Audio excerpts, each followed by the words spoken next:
Project Smarter, and we focus on the ground game for Ohio. Demontre Tuggle, he's up against Darren Anders, one of the best tacklers in the nation. Yeah, and this Bowling Green defense and Darren Anders, they know Demontre Tuggle well. 185 yards rushing last year, almost to this date. 3 touchdowns on 15 carries, and once he gets the ball in the open field, he is gone. And they're going to be tasked. Darren Anders, he's going to be tasked with stopping Demontre Tuggle. 111 tackles, 3 sacks, an interception, a forced fumble, one of only 2 college players with those stats. Well, that's a running game for Ohio with the running back, but they have 2 options at quarterback. One of them's a running threat. Curtis Work is the passing threat through the air. Armani Rogers can run it. Armani Rogers is a threat on the ground. 99-yard rush touchdown versus Buffalo early this year. When he gets the ball, he can beat you. And Curtis Work, he's doing it in the last 4 games. 2-2 record, 265 yards rushing, 7 touchdowns and only 1 interception.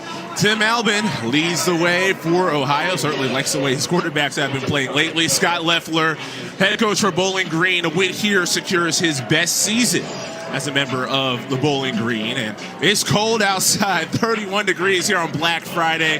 The wind will be a factor, cloudy skies. Dante, you're from Cleveland. This comfortable football weather for you, right? No, not really. I can't even remember how I used to mentally get myself ready for this, but it's football weather, and they're about to get the pass cracking.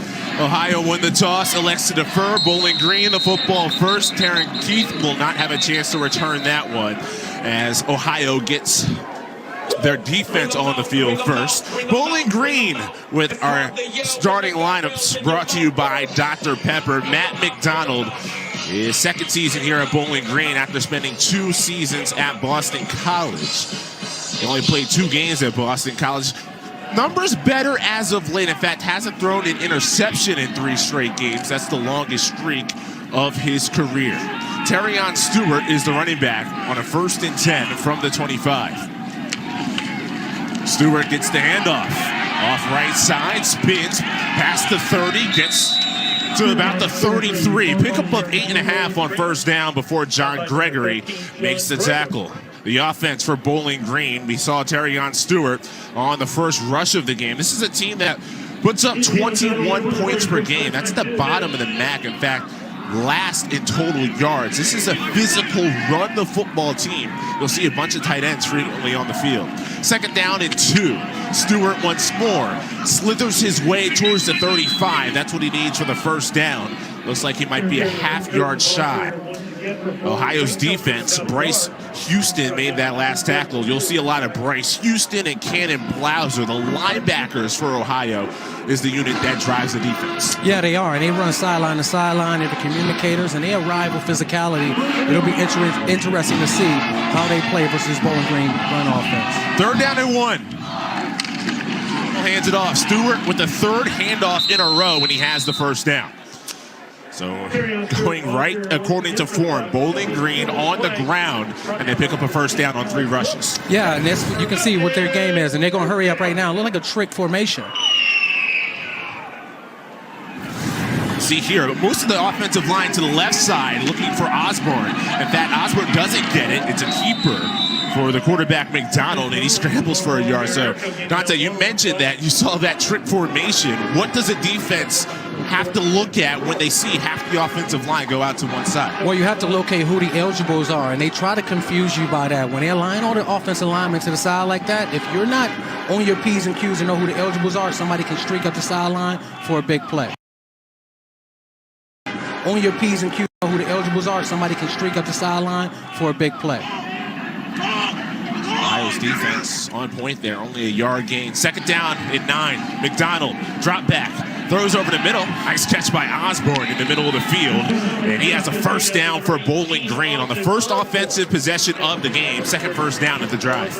And I like what Bowling Green is doing. They are getting their quarterback into the game. You see the play action fake here.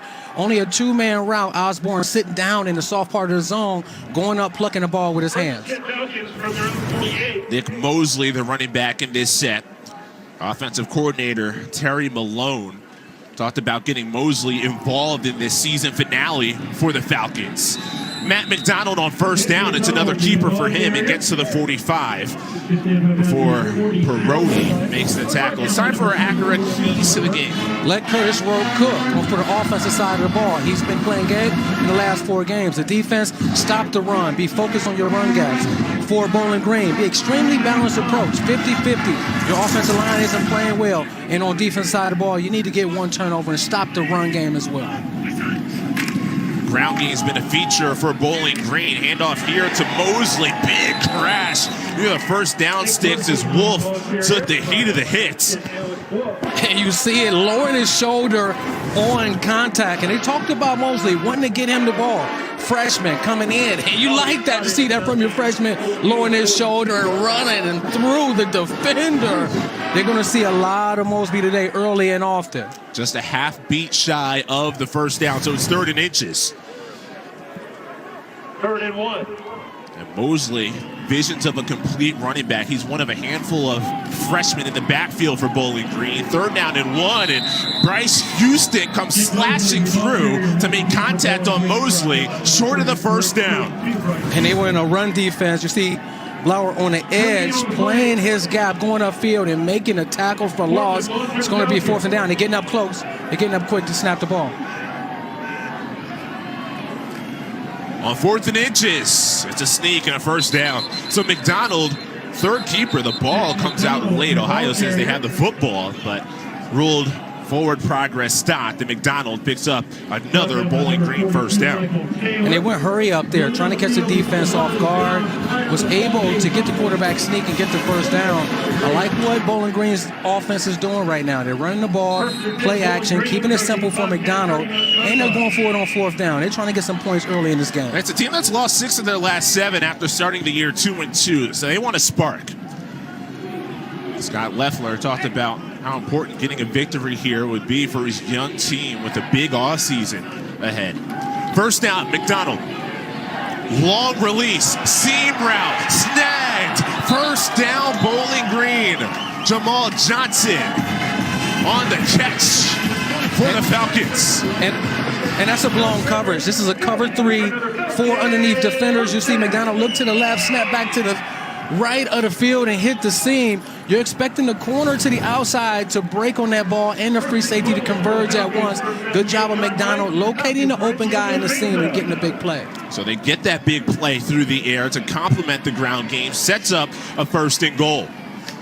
McDonald hands to Mosley, slips through one, but Blauser hangs on. Blauser, 78 tackles this year, 7.5 of them for a loss. That leads the team. Yeah, and we've been able to see these 2 linebackers early in this game. They're just reading this gap, getting down, wrapping. And it's not just trying to run through the running back. And, you know, that's what it's going to take today. Bowling Green is in a groove. You're going to have to stop them on 1st and 2nd down and get them to a 3rd and long here in the red zone. Maybe go with the blitz. 12th play of the drive coming. A couple of tight ends, and Sims and Gazaric to the right of the formation. Mosley, the running back.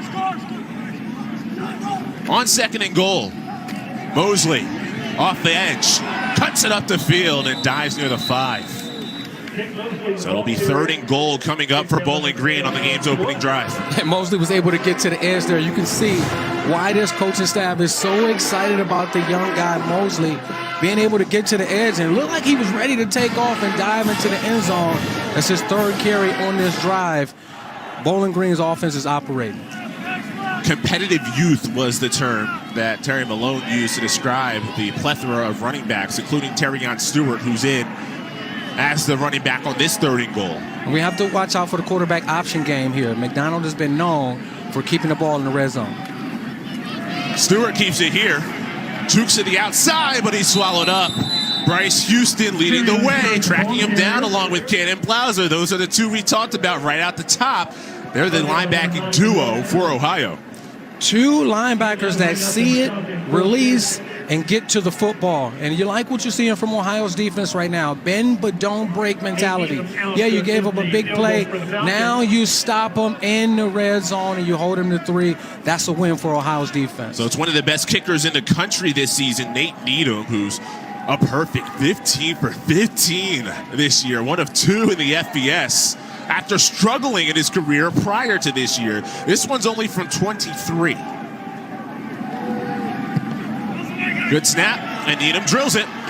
3-0 Bowling Green opening possession for the Falcons is a long one. 14-play drive. They get 3. Nate Needham, Bowling Green on the board here in Bowling Green. College football on CBS Sports Network is sponsored by The Home Depot. How doers get more done. By Ram Trucks, J.D. Power's #1 brand in new vehicle quality. And by Geico. 15 minutes could save you 15% or more on car insurance. Another successful season for the MAC when it comes to getting those wins against the Power 5. Including Bowling Green's win against Minnesota this year. Taking a look at the standings, and that Miami versus Kent State game tomorrow will decide who wins the East and will take on Northern Illinois, who has clinched the West Division. These squads, Bowling Green and Ohio, out of the conference championship picture, but still a lot for them to play for. Both coaching staffs discussed the importance of the seniors for Ohio, Bowling Green, the youth, and what it could do for their team heading into an important offseason for Scott Loeffler.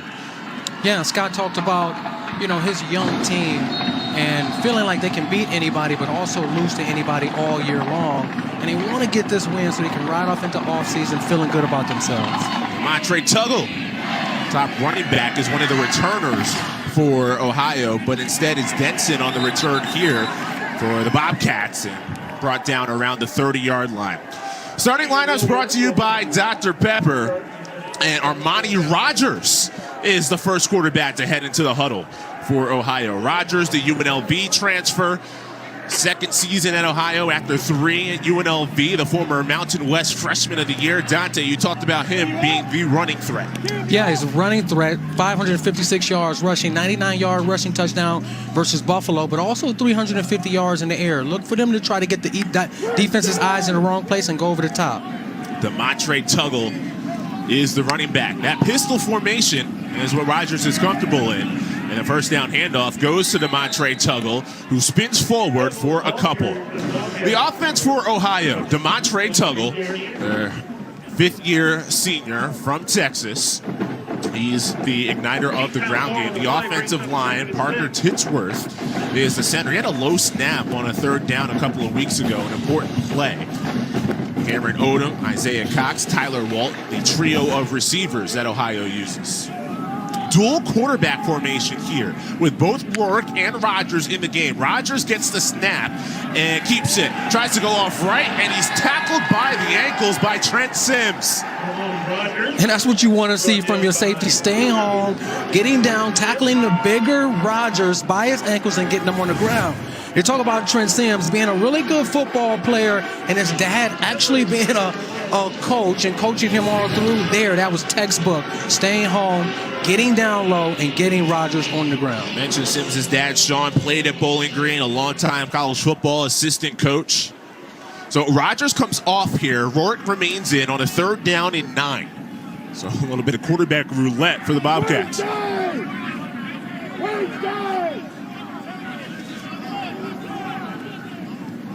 Play clock winding down. Rourke gets it off. 3rd down and 9. Has time. Steps up. Jumps and throws. It's incomplete behind Tyler Walt. Check it. Isaiah Cox was the intended receiver for Rourke, and it's a 3-and-out to begin the game for Ohio. And that's a good job from Bowling Green secondary. They rolled the formation, rolled the coverage to the left side of the field where Rourke was looking, and it took a while for him to get back to where he was supposed to throw the ball. Good job of rotating the coverage, being where they're supposed to be, and causing an errant throw. So rough going on the opening offensive possession for Ohio. Jonah Weiland into punt. Ohio did run a fake field goal, or fake punt a couple weeks back. Get this one off. The returner here is Jalen Embry. Embry almost had a crease, and he's chopped down by the 30-yard line.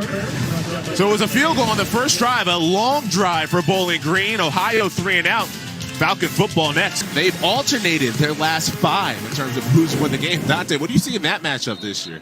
I see Alabama beating them. You know, it hasn't really been close in the last few years. Alabama's geared up to get back to the championship. Darion Stewart on first down for Bowling Green. It was a long drive on their first possession of the game to get a field goal. A lot on the ground, 11 runs. Darion Stewart, one of a plethora of running backs for Scott Loeffler. Yeah, they like to use it up. They have 3 or 4 freshman running backs that they like to get involved. Each guy does, you know, something different than the others. And they're going to ride these guys in the offensive line. They're going to protect them today and not allow this Ohio defense to pin their ears back.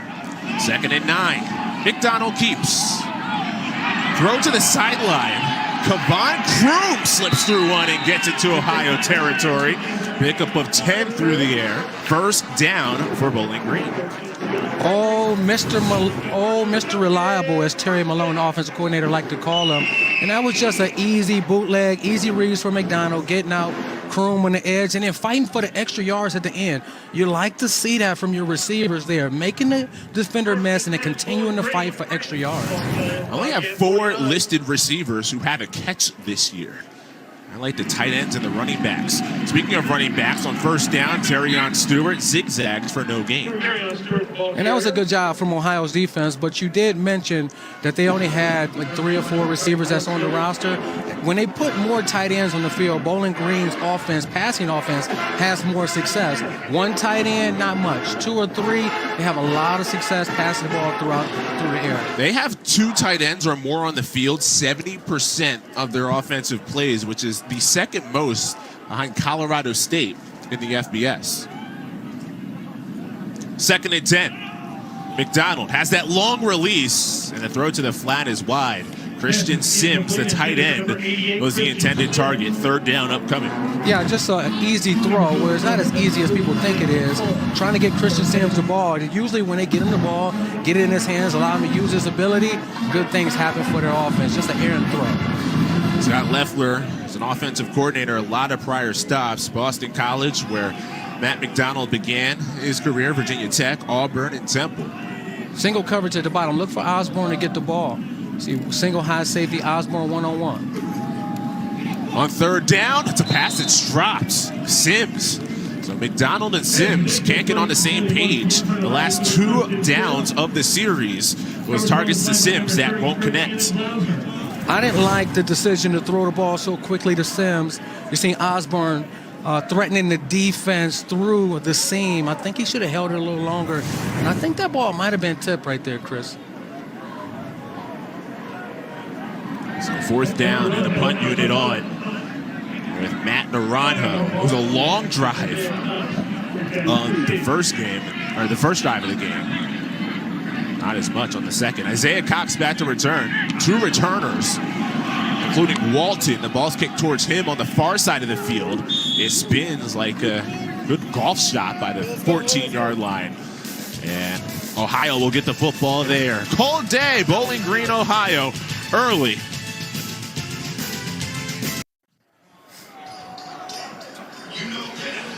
The 50th head-to-head between Bowling Green and Ohio.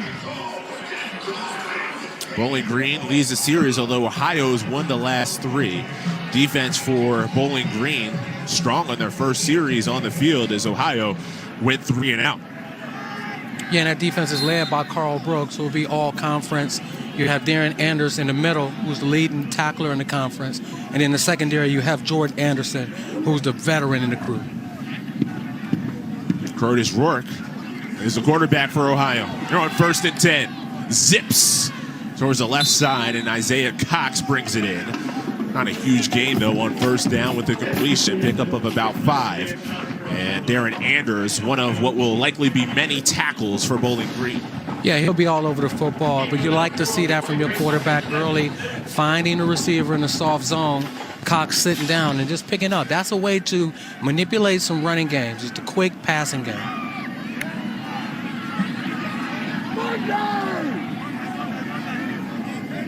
From the 19, letting that play clock wind down. We saw that on the first drive. 2nd and 5. Rourke keeps and fools the defense. Has the first down, keeps going. So the passing threat. Ball came out. compared to the ball, you're right, did come out late. Devin Taylor on the tackle. So he's considered the passing threat, but a 20-yard gain on the ground. Yeah, and that's his best Armani Rogers. And out of bounds. Brought back to the spot of the fumble. First down, Ohio. That's his best Armani Rogers audition. Did a good job of reading the defensive end, pulling the football, and then making defenders miss in the secondary. You have to look for that. Now you have to worry about Curtis Warwick, not just Armani Rogers. Does have 250 yards rushing this season, as well as 3 touchdowns. So he does have that mobility as well. The brother of former Ohio great Nathan Rourke. On the option, Tuggle gets the flip and gets a couple of yards past the 40 to the 41. Sean Jones Jr. there on the outside. He's starting for the injured Davon Ferguson, who Bowling Green badly misses. And DeScience Jones Jr. coming out of high school, you know, he had scholarship offers from Michigan and Penn State, and he showed right there that he can beat a block, he can make a tackle in an open field, and that's why they're excited about him. Curtis Rourke, again, in the footsteps of his brother, Nathan Rourke, who holds a bunch of records as an Ohio quarterback. Watch from the top of the screen. Look like a corner blitz is coming. On 2nd and 8. Handoff against the blitz. And Tuggle wiggles his way about a yard shy of the first down. So Nathan Rourke, we talked a little bit about him, and he put up a lot of huge numbers here for Ohio.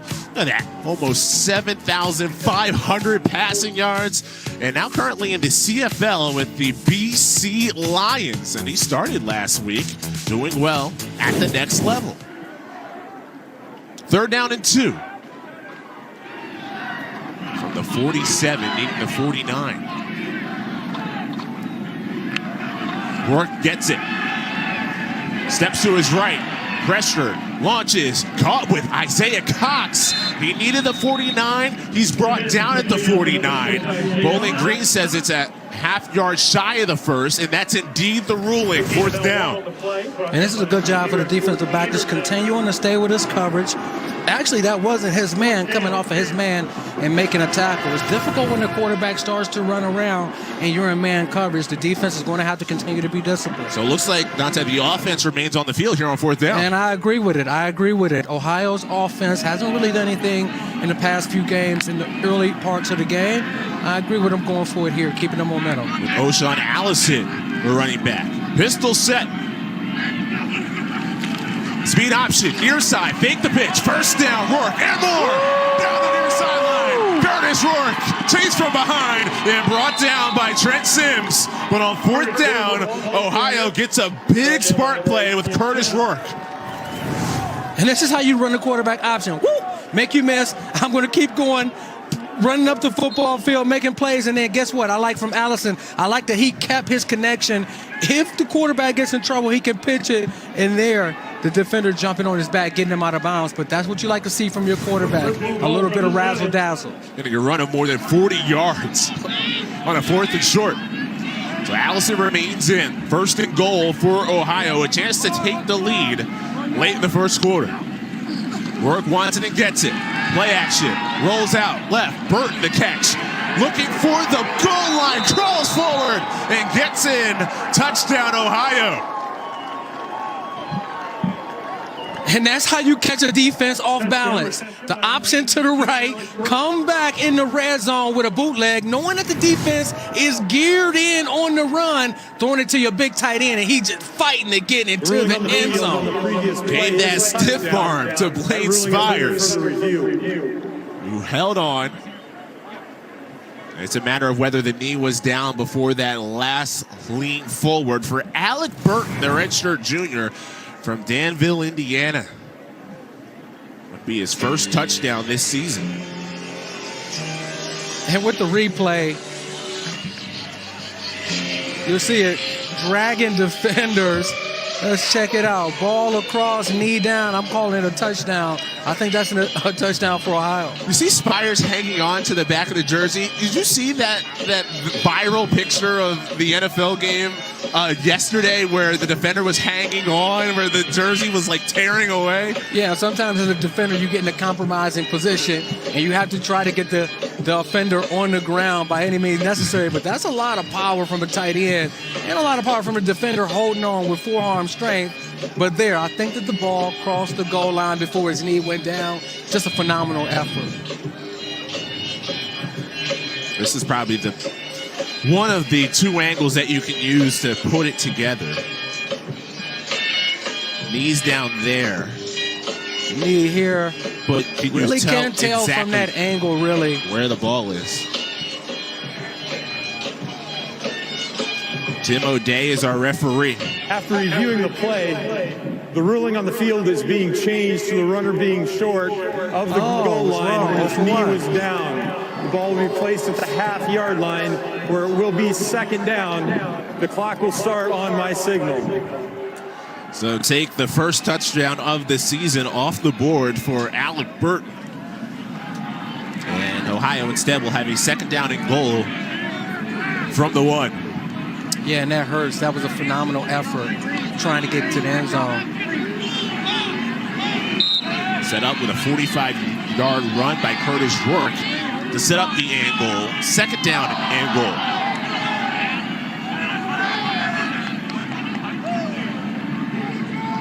Clock not moving. Now, Allison up the middle.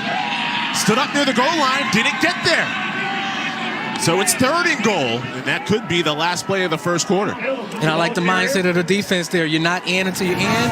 Creating a pile. That's what you're supposed to do. That's rule number 1. Interior of the defense, create a pile on the goal line. Everybody else see it, run it, and get it.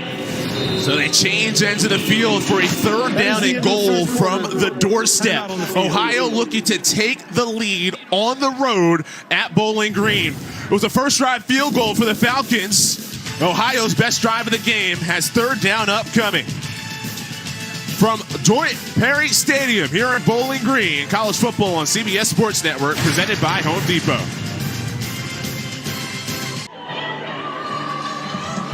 Warming up here in Bowling Green. Bowling Green up 3-0 Ohio, though, on the doorstep. Start your football Sunday with our Top Screw as they get you ready for all of the NFL Week 12 action, from previews to bold predictions. Catch that other pregame show Sunday morning, 8 Eastern, CBS Sports Network. Doing all you can to stay warm. Temperature in the low 30s. This is the ninth play of the drive upcoming for Ohio. All set up by a big 45-yard run by Curtis Rourke, who's considered the passing quarterback. The running quarterback, Armani Rogers, is in on a third down and goal from the 1. O'Shawn Allison, the running back. You can probably guarantee that Armani Rogers is going to keep the ball down here. This is his time. To start the second quarter, Rogers does keep, and he stood up. That Bowling Green defense says no, despite the late lead. It's fourth down, and Dante, as you take a look at this, what do you do here? I think that you go for it. You have Armani Rogers, 6'5", 220 pounds, but that's a good job from Bowling Green's defense there. We talk about it. It's essential that you create a pile when you're playing good goal line defense, playing with leverage, defensive line firing off. They did all of those things, setting up this huge fourth down right here. So Dontrez Brown led the way on that last tackle for Bowling Green. Sets up fourth down for the team wearing green in Ohio. And a timeout called. Timeout for Ohio for time to think about it. Tim Albin, first year leading the way for Ohio, but he was a long-time assistant offensive coordinator with Frank Solich, the legend who stepped away at age 76. We'll see what he decides. Coming up next, his team down 3.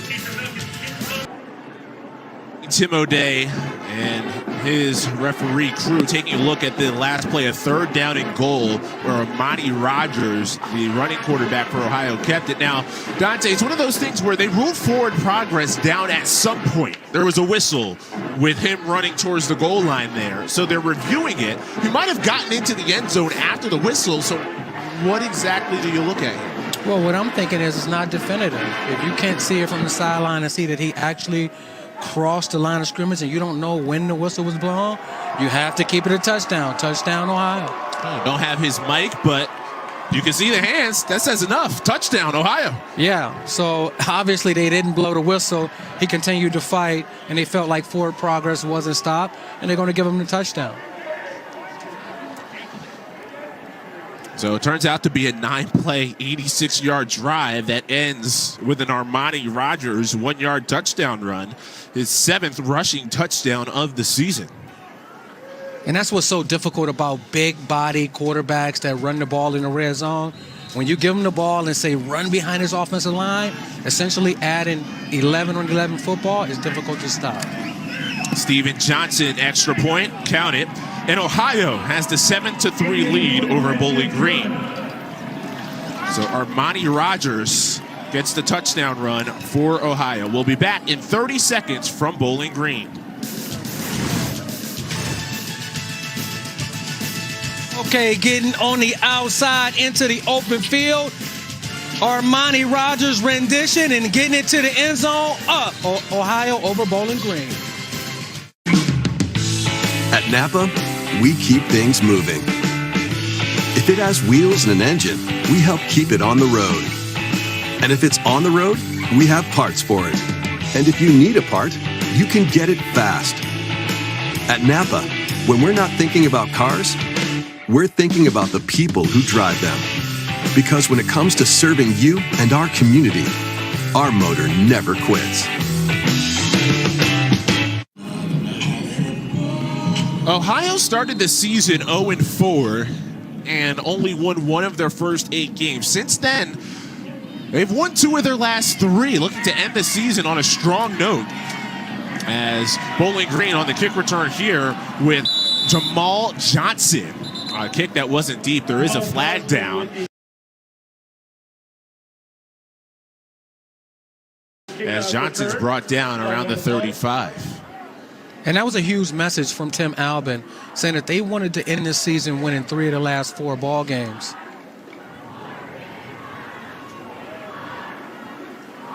We don't have the mic from Tim O'Day. It looked like a block in the back there. Penalty goes against Bowling Green, block in the back. Yeah, and there's a block in the back there, blatant block in the back. You can't do that. You know it's right in front of the referee, and that puts your offense in a bad position. Bowling Green is going to have to get those yards back, but it's going to start here on first down. And I'm thinking that they should take a shot on the outside right there. Tyron Broughton on the outside has been matched up one-on-one. Give him an opportunity. Instead, it's a handoff on first down. Terrion Stewart reverses field. Wriggles his way through one tackle before he's finally gobbled up on the day after Thanksgiving by Jeremiah Burton. And he did a lot of running right there for a 2-yard gain, but you can see why he's so dangerous.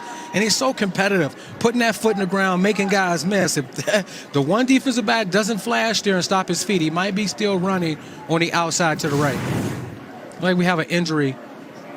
And Terrion Stewart limping back, but the player down is Tariq Drake for Ohio. And Drake has had a great year, 3 interceptions, which is tied for first in the conference, including one against Eastern Michigan a couple of weeks back. Yeah, he's a senior and he's very active. And you mentioned that he is a stat stuffer. 46 tackles, 3 interceptions, 2 PBUs, 1 forced fumble, and he's a communicator in the secondary. Let's take a look at what happened. Yeah, coming up, setting the edge there, you know, just gets a little folded up under the offensive lineman. You know, they take the rules out to where you can't cut their legs out anymore. So you see this more times than not with the defensive backs trying to take on offensive linemen and just get folded underneath. Good to see him getting to his feet, walking back under his own power. So Bowling Green, a chance to respond. Ohio, 9-play touchdown drive on the last possession. Bowling Green started the game on a double-digit play drive, but couldn't punch it in the end zone. Had to settle for 3. And we haven't seen McDonald put the ball much in the air.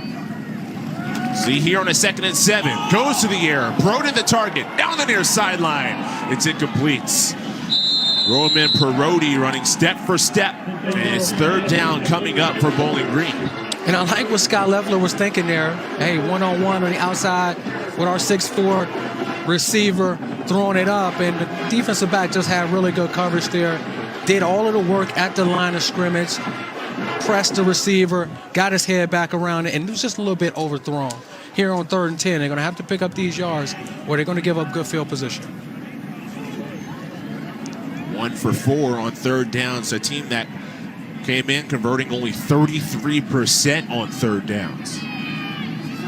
On 3rd and 7, McDonald drops back, sidearm throw. It's caught right by the sticks. Austin Osborne should have the first down.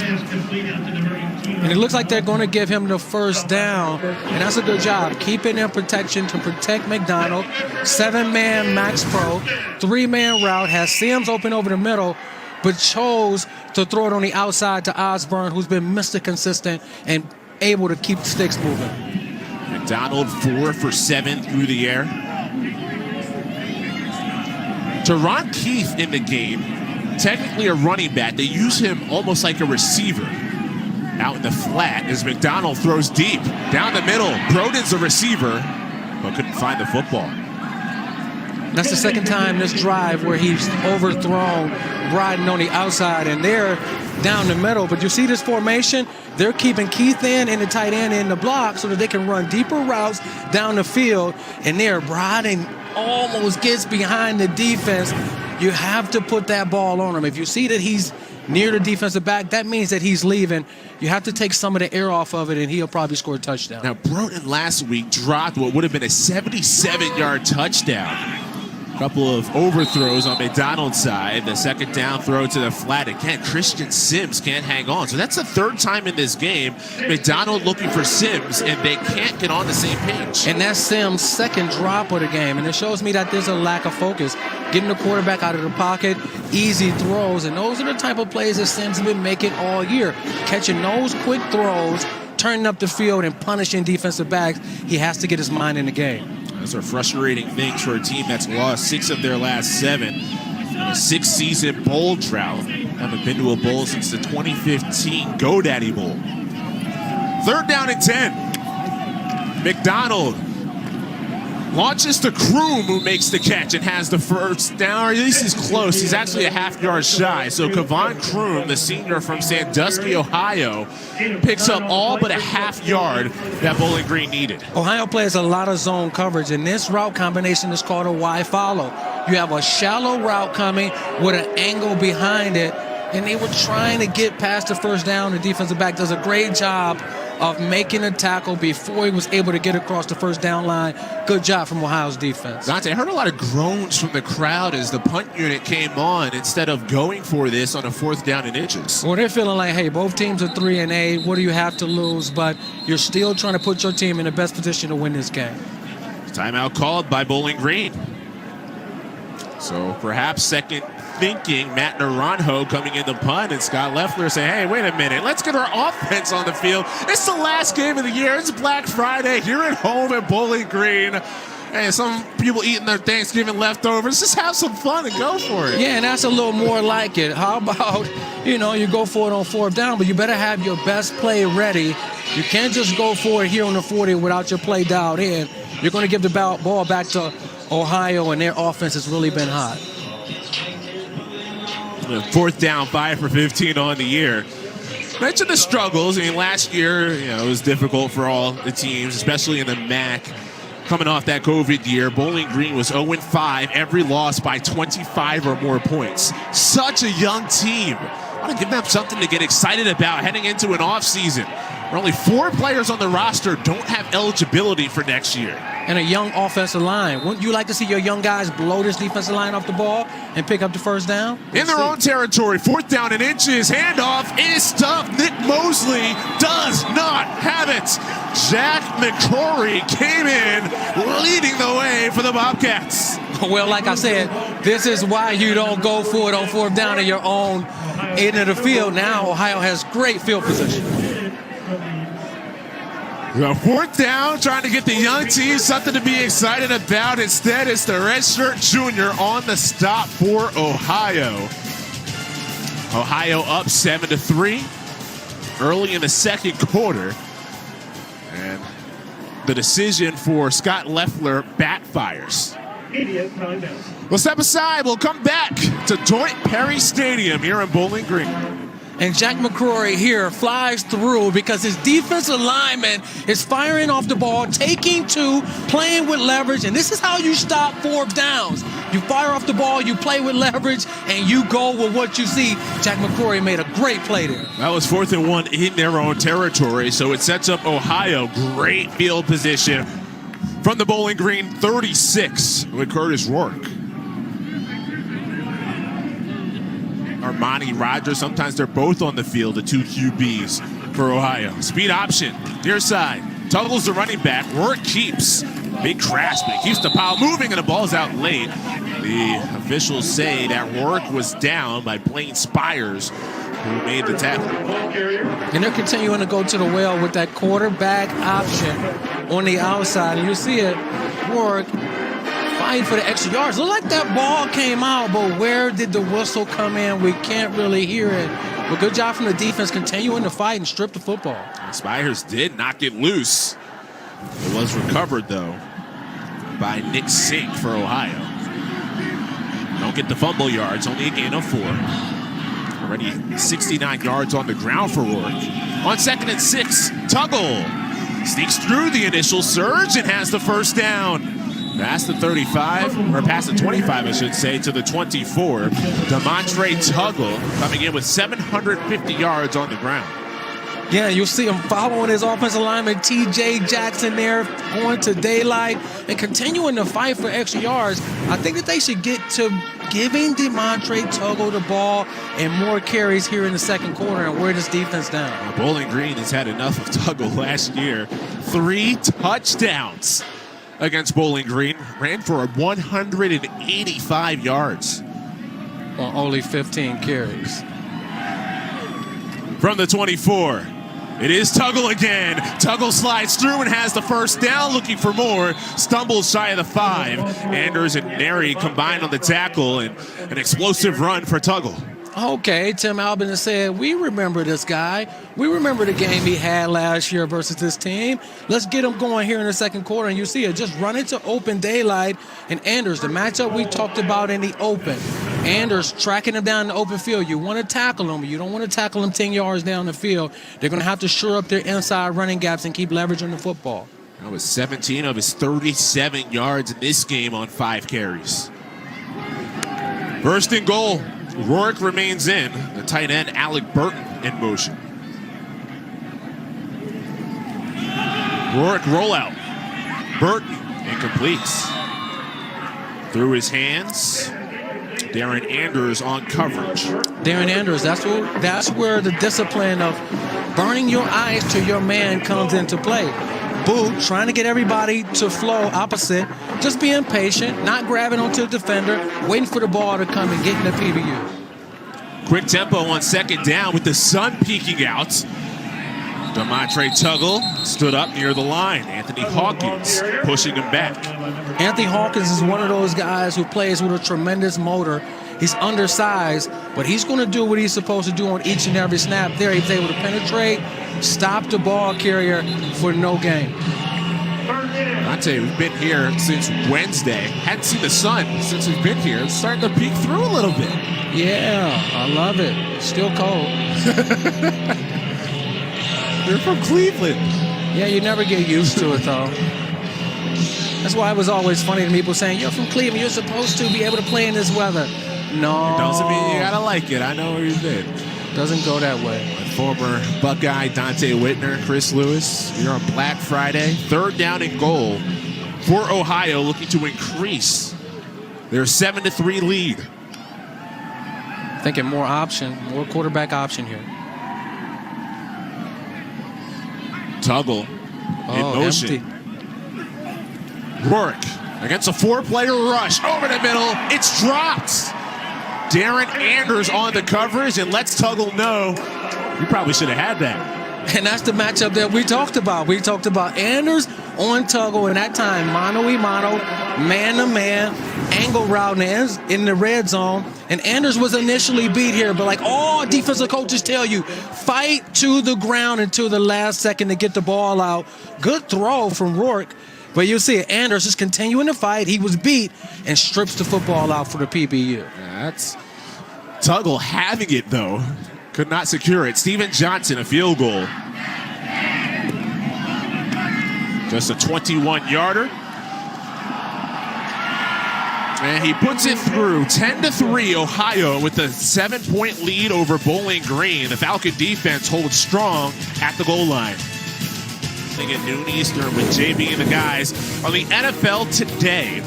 And speaking of the Cincinnati Bengals, Joe Burrow grew up best friends with Ryan and Adam Lorman, the twins for Ohio. They grew up quite a bit at Tim Albin, who's the head coach for Ohio, at his house. They were jumping on the trampoline, and it seemed like they were really active individuals when they were kids. Yeah, they were very active, he said. He would leave in the morning, he wouldn't see them until night. And you see Joe Burrow there.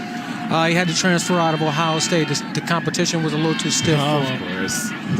Dante Whitner never want to let it go if somebody leaves Ohio State. Jamal Johnson picks up the rolling kick and tiptoes to the 30-yard line. So Bowling Green, a couple of drops in this game have been a story. Yeah, when you can't catch the football, you can't keep the chains moving, and it hurts your offense. They're going to have to lock in and refocus because the plays are easy. They're there for the taking. They just have to pull them in and haul them in. So that first drive, 70 yards, 14 plays. Since then, only 39 yards on 13 plays. So the first drive of the game successful. Can they find that form on a first down handoff? Nick Mosley has a big crease and a first down as he crawls past the 40, shy of the 45.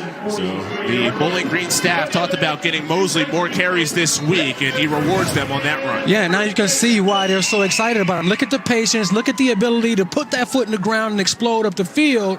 They're going to get the ball to him early and often like they told us, and you can see why they just so high on this young freshman.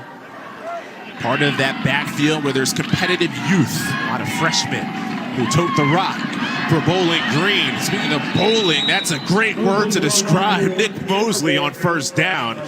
Bowls his way to midfield. It looked like he's getting up a little slow there. But again, at the line of scrimmage, the patience, being able to run over a defender and continue to fight for those extra yards, this is why the kid is going to be special.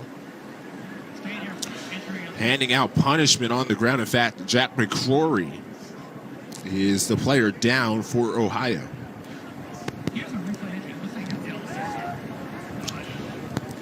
So with a Bowling Green needing a touchdown to tie it, an Ohio player down, let's take a look at what happened. Yeah, and it's a physical game. Looked like he tried to make a textbook tackle there, just that right shoulder or something, wasn't able to wrap up, and he gets kicked in the head, so you don't really want to speculate. Just hope that he's okay. So Ohio holding a 7-point lead. Bowling, Jack McCrory for Ohio injured on the last play right here. Got kicked in the head, but got up, walking his way over to the injury tent on the Bobcat sideline. So hope Jack McCrory, the redshirt junior from Springfield, Ohio, is okay. As Ohio on defense here, leading by 7. Bowling Green, after an excellent first drive, although stood up on an and goal situation, had to settle for 3. Looking to regain the form that they had moving the ball on their first drive. This is second down. Handoff to Terrion Stewart, and he goes nowhere. Stopped right at midfield, and it brings up third down. It looked like Terrion was ready to continue running, and they're just trying to misdirection. But Ohio's defense is locked in. They're reading their keys, they're flowing over the top, and they're penetrating. This is a huge third down right now for Bowling Green's offense. So Stewart goes off, and Teron Keith comes in at the running back spot, but he plays like a receiver. Has 23 catches on the year. Third down and 3 from midfield in early movements. Like on the side of Ohio.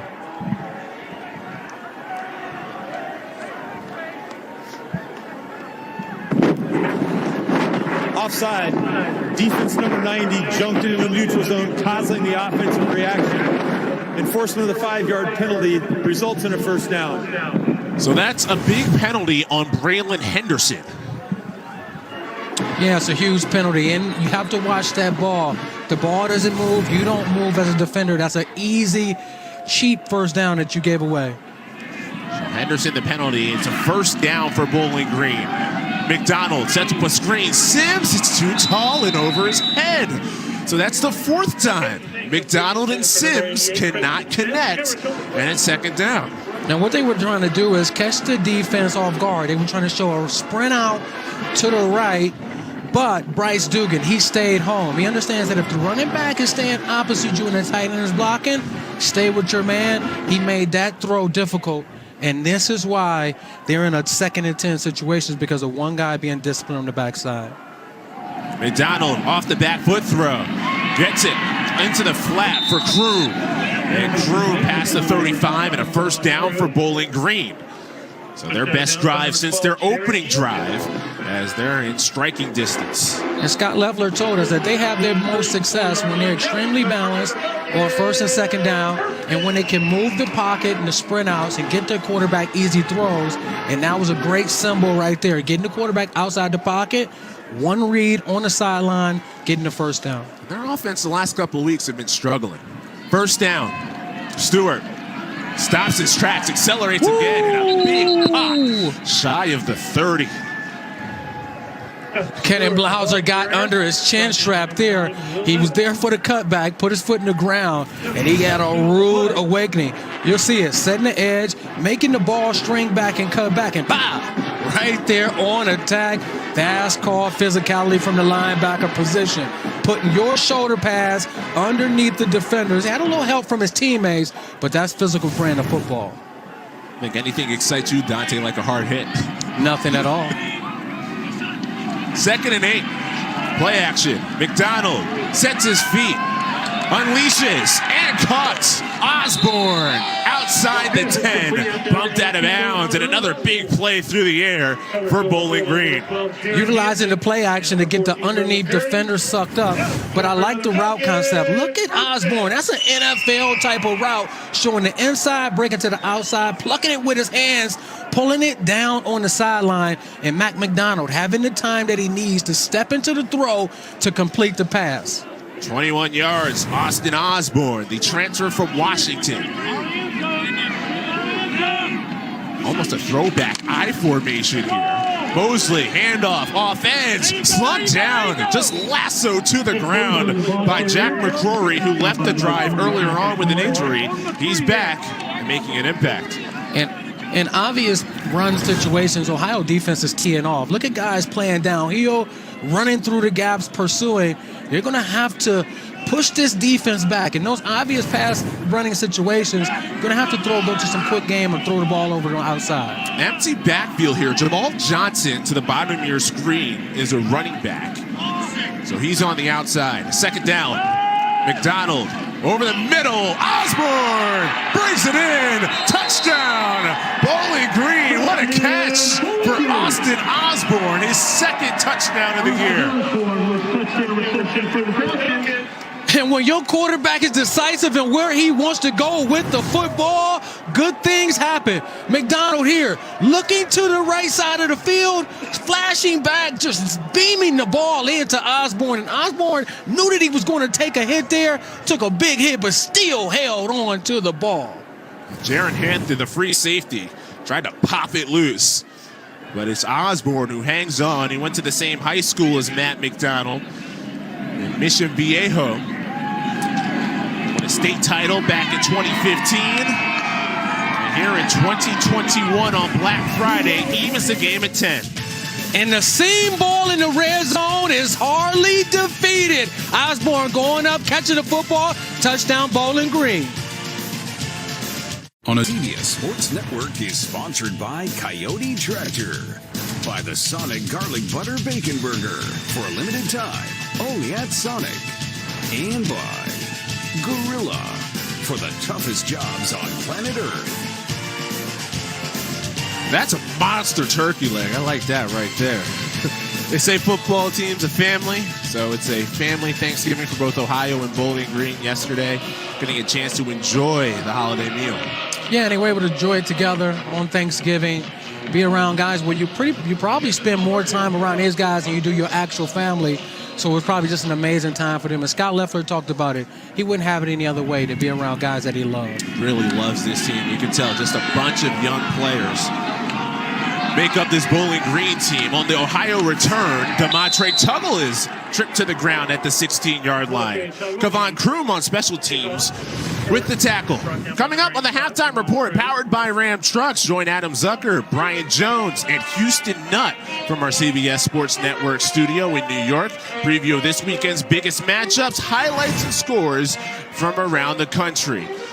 And as we take a look at the college football playoff poll, powered by Ram Trucks, Ohio State and Michigan, I have a feeling that, Dante, you might have your eye on that one. Yeah, I'm looking forward to that one. We had a couple Michigan fans up here in the booth, and, we're going to put it on them real strong tomorrow, I'm telling you that. At least they're nice Michigan fans. Might you wear some gloves. Are there any nice Michigan fans? Curtis Rourke throws it deep. It's knocked away, and on a dive, Dabney nearly had the interception.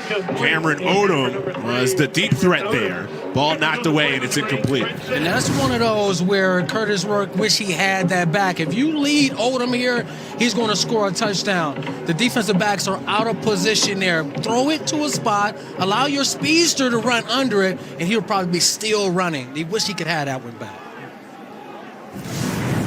Trent Sims just in time to knock it away. Second down upcoming for Ohio. From the 17.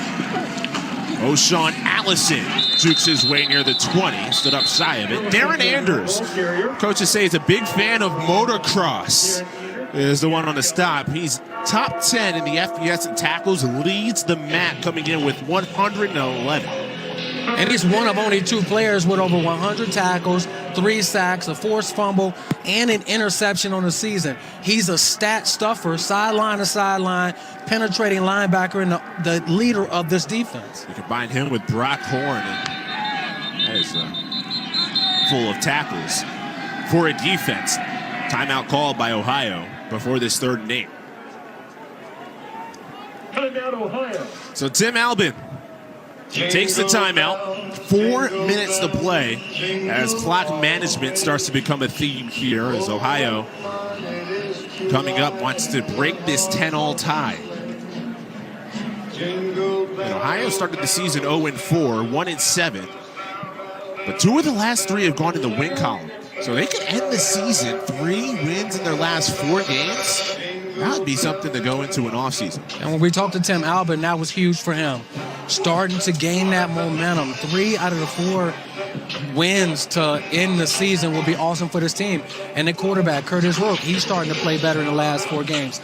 265 yards passing, 7 touchdowns, only 1 interception. Isaiah Cox has 60-plus reception yards in the last 4 ball games. All of these guys playing well. There's no coincidence that they're winning. Win could secure a spot in the top half of their division, the MAC East. 3rd and 8. Curtis Rourke, clean pocket, steps up and throws. It's intercepted. Deshaun Jones Jr., 2nd straight game with an interception. Taking the spot of Davon Ferguson, doing it well in Bowling Green.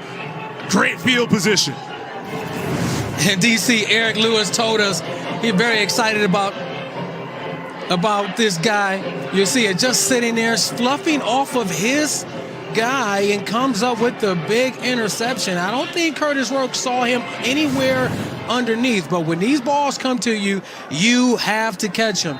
And you have to remember, this defense only forced 15 turnovers all year. That's a huge form for him. Miles Cross was the receiver there, ball out of his reach. Empty backfield with Jamal Johnson, who's used like a receiver, but his position's a running back. He sweeps across the formation. McDonald escapes the pocket initially. He is swallowed up and brought down. Roman Parodi, a big sack for Ohio. Huge sacks for Ohio. You see it, the defense was geared in. McDonald was trying to pull that ball out at the last moment to throw it, and he's really good at maneuvering in the pocket. It looked like he thought about throwing it with his left hand. Probably made a good decision of not doing it and turning the football over, but awesome job from Ohio's defense responding to the turnover from Bowling Green. McDonald was sacked 8 times last week in the 34-7 loss to Miami, Ohio. So that's a big point of emphasis, protecting the quarterback. On 2nd and long, screen, Keith. Past the 40 and gets her around the 37. Teron Keith making an impact. But it's 3rd down and long for Bowling Green is on the sideline. Curtis Rourke, who threw the interception to set up Bowling Green in plus territory. And it looked like the defense was locked in. And what you're seeing with Teron Keith, anytime he's in the game or they motion him out, it's a pass or a screen. The defense was calling it out. They had great pursuit and effort to the ball and made the tackle on the sideline to put him in a 3rd and extremely long. With this young offensive line, you have to know that this defense is going to pin their ears back. We saw Nate Needham in warm-ups. You had some difficulties kicking in this direction. We'll see how many yards that they can get closer on a 3rd down over the middle. Kevon Kroom past the 30 to the 25. That is a good gain on a 3rd and long to get closer into field goal range. It's shy of the 1st down. Yeah, and this is a design play. This is almost like a run for them. They want to throw it to Kroom over the ball. They want to get everybody to the right to get downfield and block, and hopefully he can pick it up with yards after the catch. And great job being physical on the sideline at the end of the play. So Kroom, the coaches say, is a blue-collar type player. Showed it there with a physical run. So Nate Needham, who is 16 for 16 on the year, one of 2 perfect kickers. He's 10 for 10 from outside 40, this from 43. And Needham misses for the first time this year. Nate Needham does not connect, and this game remains tied. And that is huge. That miss there, Needham, perfect on the season, first miss. Did you jinx him, Chris? I mean, you got to Maybe. tell the story, though. He hadn't missed since the game against Akron back in 2020, and he's had such a great turnaround as he struggled prior to this year. So this was his last miss, again, against Akron, December of 2020. So that one was off. And then after that, he worked with Bob Ligashevsky, the special teams coach, really changed his mental approach. But we said it, heading in that direction, he was struggling. And that's his first miss of the year. Sets up Ohio with a 1st down with Isaiah Cox on the sweep. Trying to get outside the number, but he is taken down by a handful of Bowling Green defenders. Yeah, trying to get Cox outside. That's the definition of gang tackling there. Setting the edge of the defense and flying around. So that's Bob Ligashevsky after a timeout called by Bowling Green. So he's really helped turn around Nate Needham. Yeah, he was around a 60% field goal kicker before this season.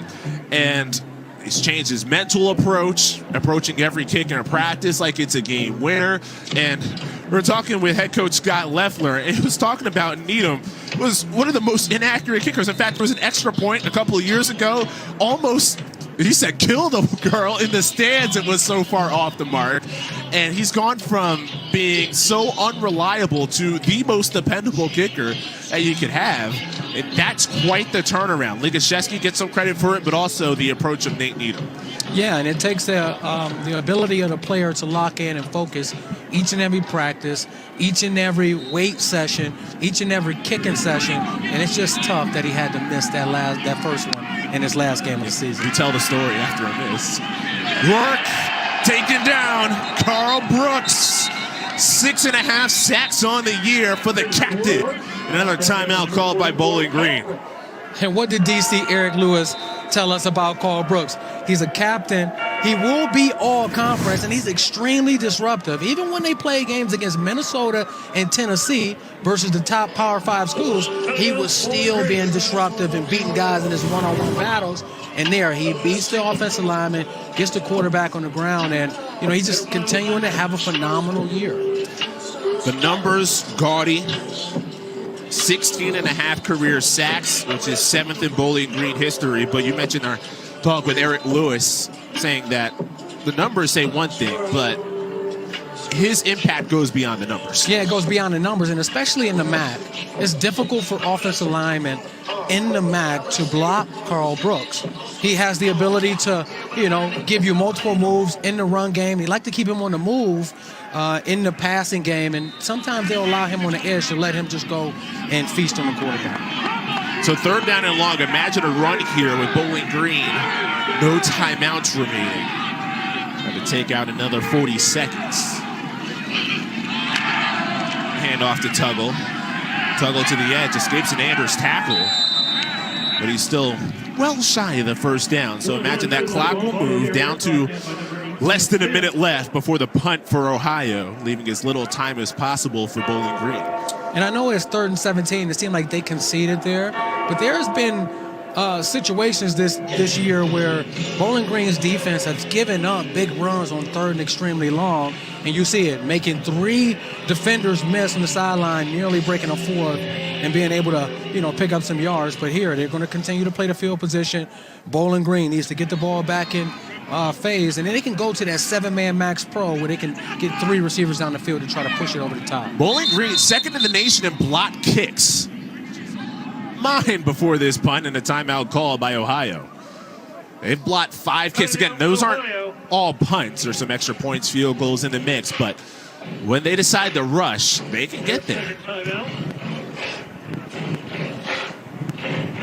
So then a timeout called by Ohio, and you kind of wonder, okay, is that part of the reason why? I saw a lot of players hunting towards the line there, and want to make sure we have our punt block unit, or our punt block protection unit in order.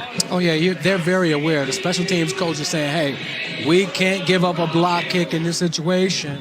Into the 2nd quarter, pretty even ball game. You don't want to give up a block kick. You want to make sure that by any means your punter gets the kickoff.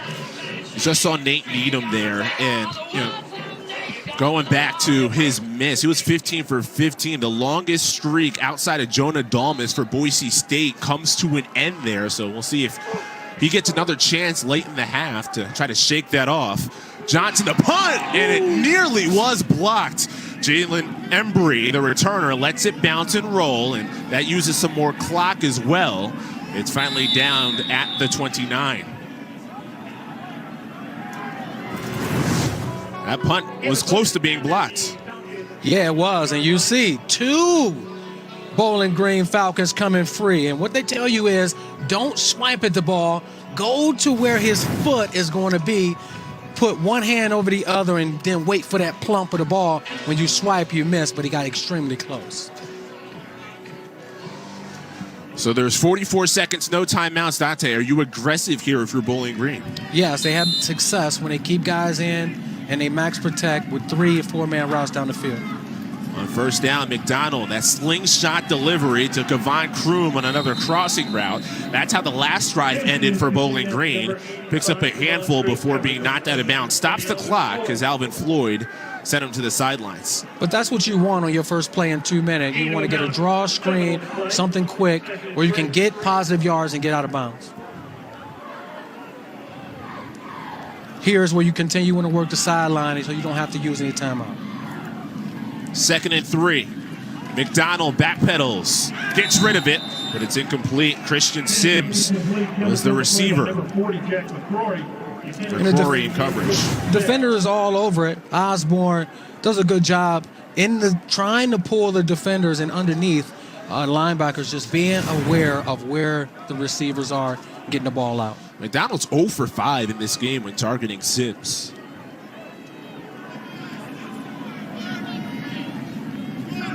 Three from the 36. McDonald, deep corner, it's caught. Osborne. And then it's an incomplete pass. So he did not get the foot in. It looked like on the far sideline he might have got 1 foot down. Osborne can't believe it. And that's unfortunate because they had cover 2 to that side. They influenced the corner and nearly got it in there. Let's see. Oh, right foot just taps out of bounds. Yeah, but did the left foot drag first? No, it looked like the right came down first to me, Chris. He went up and tried to pluck the ball. But they had everything they want. A back influencing the corner in the flat. They had that dead area in between the safety. He just couldn't get his foot down in bounds. You have Scott Leffler wanting the officials to take a longer look at that. Punt by Naranjo, a couple of returners. And Isaiah Cox will take it. Cox spins at the 30 and gets belted by a couple for Bowling Green at the 31. 20 seconds left, Ohio without any timeouts to go. Tied at 10 late in the second quarter. You'd imagine Ohio here, especially with the ethos of their attack is more of a ground attack, might be content to have a tie game at half. I think that they're content with having a tie game at half. If you take a knee or you run the ball, you don't want to try to put it up in the air and make a mistake and end up giving up points here. So I think that you should go to halftime with a 10-10 score tie game. Rourke does have an interception already in this half. Ohio gets the ball to start the second half. They deferred after winning the coin toss. Rourke takes a knee. A half that neither team, Dante, you feel like really feels like they're in control of the game. The score reflects it, 10-10, and it feels pretty even to me. It feels pretty even to me. We're going to see who makes the adjustments at halftime, comes out and takes this ball game in the second half because it's there for either team. That's the end of the first half with the score, Ohio 10, Bowling Green 10. After the break, we'll send you back to our CBS Sports Network studio in New York for the Ram Halftime Report with Adam Zucker, Brian Jones, and Houston Nutt. You're watching college football on CBS Sports Network, presented by the Home Depot. First half of the NFL season has been full of surprises. The young QBs are spectacular, while the trusty vets can still sling it. And the division races? Too close to call. Let's see how it shakes out. Sundays on CBS. USAA is made for the safe pilots. For Mac, who can come to a stop with barely a bobble. Lucia, who announces her intentions.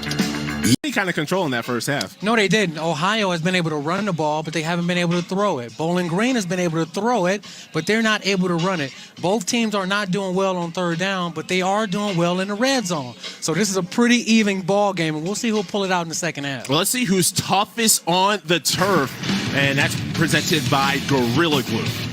Yeah, and it's all about Mac McDonald. He took his hits early in this game. Ohio's defense was getting after him, but they're locating his guy Chrome in the zone with the seam ball. And here, the dime on the sideline to Austin Osborne, and then finishing it off with the touchdown again to Austin Osborne in the red zone. First half stats. You can see Bowling Green more on the first downs. That first drive of the game for Bowling Green, they methodically moved the ball down the field, only got a field goal, and Ohio has capitalized off of that to even it. Yeah, and Curtis Rourke, he's been a surprise. 69 yards rushing, the 45-yarder that we saw on the sideline in the quarterback option. Look for them to continue to keep it on the ground, and we haven't seen Armani Rogers since the touchdown early in the game. I feel the struggle. I'm trying to decide whether to wear a scarf or wear a coat, gloves, hoodies, blankets, anything that you could get to keep yourself warm. Temperature low 30s here in Bowling Green. Mason Lawler kicking off, and it is returned at the 25. A cross throw to Philip Cole. Cole on the return after the lateral and gets up to the 39. So if that was indeed a backwards pass, a creative kick return for Ohio. And looked like a very risky play to me. You never want to throw the ball across field as you're getting tackled, but it almost worked. But Bowling Green special teams was locked in, not giving up the big play. Will Kaczmarek was the one who made the throw, getting it to Cole. Had a good return and up to the 39. Creative way to begin the half for Ohio. Won the toss and deferred, so this their first possession, half number 2. Curtis Rourke, the redshirt sophomore, grew up in Canada. On the option, keeps it himself. He had a big 45-yard run in the first half that set up Ohio for a touchdown. That time he gets only a couple, 2nd and 8. And they've had a lot of success with that, being able to test the edge of the defense. There, Bowling Green's defense set the edge. They were gap sound, physical, and able not to give up the big play. First half, Curtis Rourke down here to the bottom of the screen was able to break out. And you know that it have to be something that they talked about at half. We haven't seen Armani Rogers in a while, especially most of that second quarter. The second quarterback for Ohio, who's considered the running threat. On 2nd and 8. It's Tuggle in the flat. Tuggle gets dragged down by Devin Taylor, who held on for a ride by the ankles of Tuggle. Third down coming up for Ohio. And that's what you want to see from your corners. Yeah, the back catches the ball in the flat. They're expecting, Tuggle to run over you or run around you. Just get an ankle. Go down, bite the ankles, get him on the ground. Great open field tackle from Devin Taylor. Yeah, Taylor's one of those players who will have a choice of the draft all-star games that he wants to play in. He's a senior from Lansing. Generates the attention of a lot of scouts. On 3rd and 6, Rourke pats the ball, tucks and runs, needs midfield, tackled shy of it. Demetrius Hardiman, the former walk-on, and Ali Ali Saad for Bowling Green, and it's 4th down. And that's a good job from Demetrius Hardiman getting to the ball carrier. And we talked to Chris, their defensive coordinator. He talked about he was just an afterthought, and you see it there. Just good coverage, and I think that the route combination actually helped the coverage on there. If the outside guy, Odom, goes to the middle of the field on the post, there's no defenders there. You mentioned Hardiman being kind of the afterthought. He wasn't expected to contribute much this year. In fact, even his own staff wondered whether he was an FBS player. Jalen Embry on the punt return. Escapes through a couple, could not the 3rd and 4th, and he's brought down at the 10. He took a big hit down there. Luckily able to hold on to the football. Jalen Embry trying to provide Bowling Green with a spark. But the defense does its job after Ohio. Creative kick return, set him up near the 40. The defense for the Falcons, a strong stand. Matt McDonald, his turn. First drive of the second half for Bowling Green. A team that only averages 21 per game. Right on schedule with 10 points in the first half. Off to Nick Mosley. Mosley, stutter steps ahead past the 15. That's a good job just finding a hole, getting positive yards on first down, getting out of the shadow of your own goalpost.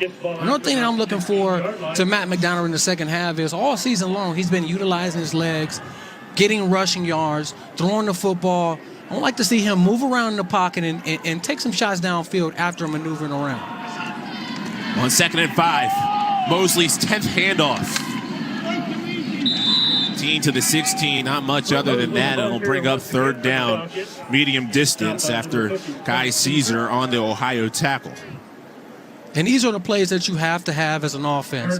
Bowling Green and Scott Leffler, he talked about it. Yeah, we've had some success in the last few games of being able to run the ball, but we need to play complementary within the offense and pick up these first downs, and they're going to put it in the hands of Matt McDonald. 454 yards combined the last 2 weeks heading into this game. Only 7 last week against Miami of Ohio. 17 Toledo. 3rd and 4. Last time. Looking for an option. Floats, Keith, catch, first down, Bowling Green. That's the 25 to the 27, and that's on McDonald for keeping the play alive and finding Teron Keith. Yeah, and that's what I was talking about with Matt McDonald. When the play isn't there, they went to crossing routes right there. Ohio's defense was keyed in. Now, okay, pull the ball down, utilize your legs, scramble around, and allow your guys to get open for you. Good job. That's what I was talking about going into this series, and this is how he can affect the defense, maneuvering around, throwing the football in the run. Big first down for Bowling Green. McDonald hit as he throws. Finds Christian Sims, who helps out the quarterback that time, going behind him to make the catch. But still not much of a gain. In fact, a loss on first down. Yeah, going back to the boot, and the defender was able to pull up the quarterback, and you see Sims just reaching back to grab that one-hand ball. But that's a good job from the defense, not playing the run and stopping McDonald, and he took a hit on that one. You know, hopefully he's okay. He's up and ready to play. He's been taking hits all day. Fifth-year player Will Evans from Augusta, Georgia, was the one to make contact with McDonald.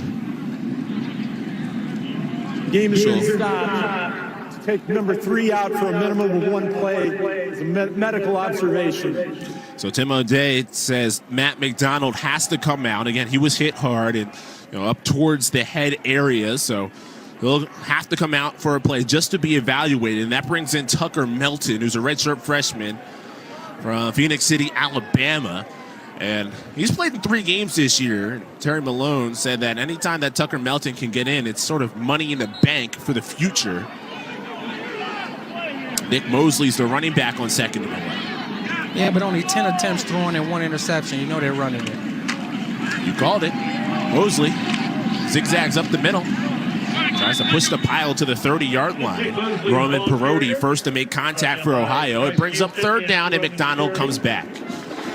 And this is going to be another down and distance where McDonald, if the initial route isn't there, can utilize moving around in the pocket. And there's been times this season where he's just not going east and west. He's going north and south, meaning that when lanes on the interior of the defensive line open up, he's going forward and still throwing the ball. Let's see if he can do that here. Well, that Tucker Melton smile like he found a great discount on Black Friday.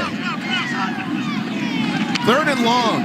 Wheel route. McDonald finds the wheel route for Jalen Embry, and Embry catches and has the 1st down for Bowling Green. So another 3rd down conversion for the Falcons. And Embry is the speed guy from Florida.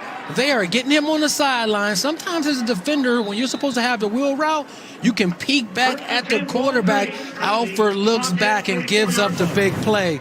That's a bad play from the defense on 3rd down. You want to stay with that wheel route up the sideline. So a wheel route, 2nd time in this game that Bowling Green gets a big play from that play design. So the numbers on McDonald. 1st down, McDonald launching deep. Broden the option, but it's incomplete. A flag down late. John Gregory right there in coverage for Ohio. A deep ball that was floated and perhaps interference on the redshirt junior. Pass interference. Defense number 13. 15-yard penalty from the previous spot. Automatic 1st down. John Gregory, he panicked with the ball in the air. And if McDonald puts this ball out there, it's probably a touchdown. And sometimes that's where an underthrown ball can help. And you see Matt McDonald, he knew it all the way. He's saying, hey, give us that flag, because the defensive back panicked in that situation. You have to slow down as a DB, play through the eyes and the hands of the wide receiver. McDonald calling for that. Moves the ball up inside the 30. On 1st down. Hand off to Johnson. Utilized like a receiver at times. That time a traditional running back, but gets blown up by Cannon Blauser. And that all started from Will Evans in the penetration. You'll see it from the bottom of the screen. Anticipating the ball snap, getting off and allowing Blauser and these linebackers to flow downhill and make plays. The defensive line has really been getting off on the ball today. Well, Nick Mosley takes his turn at running back. 8th play of the drive upcoming.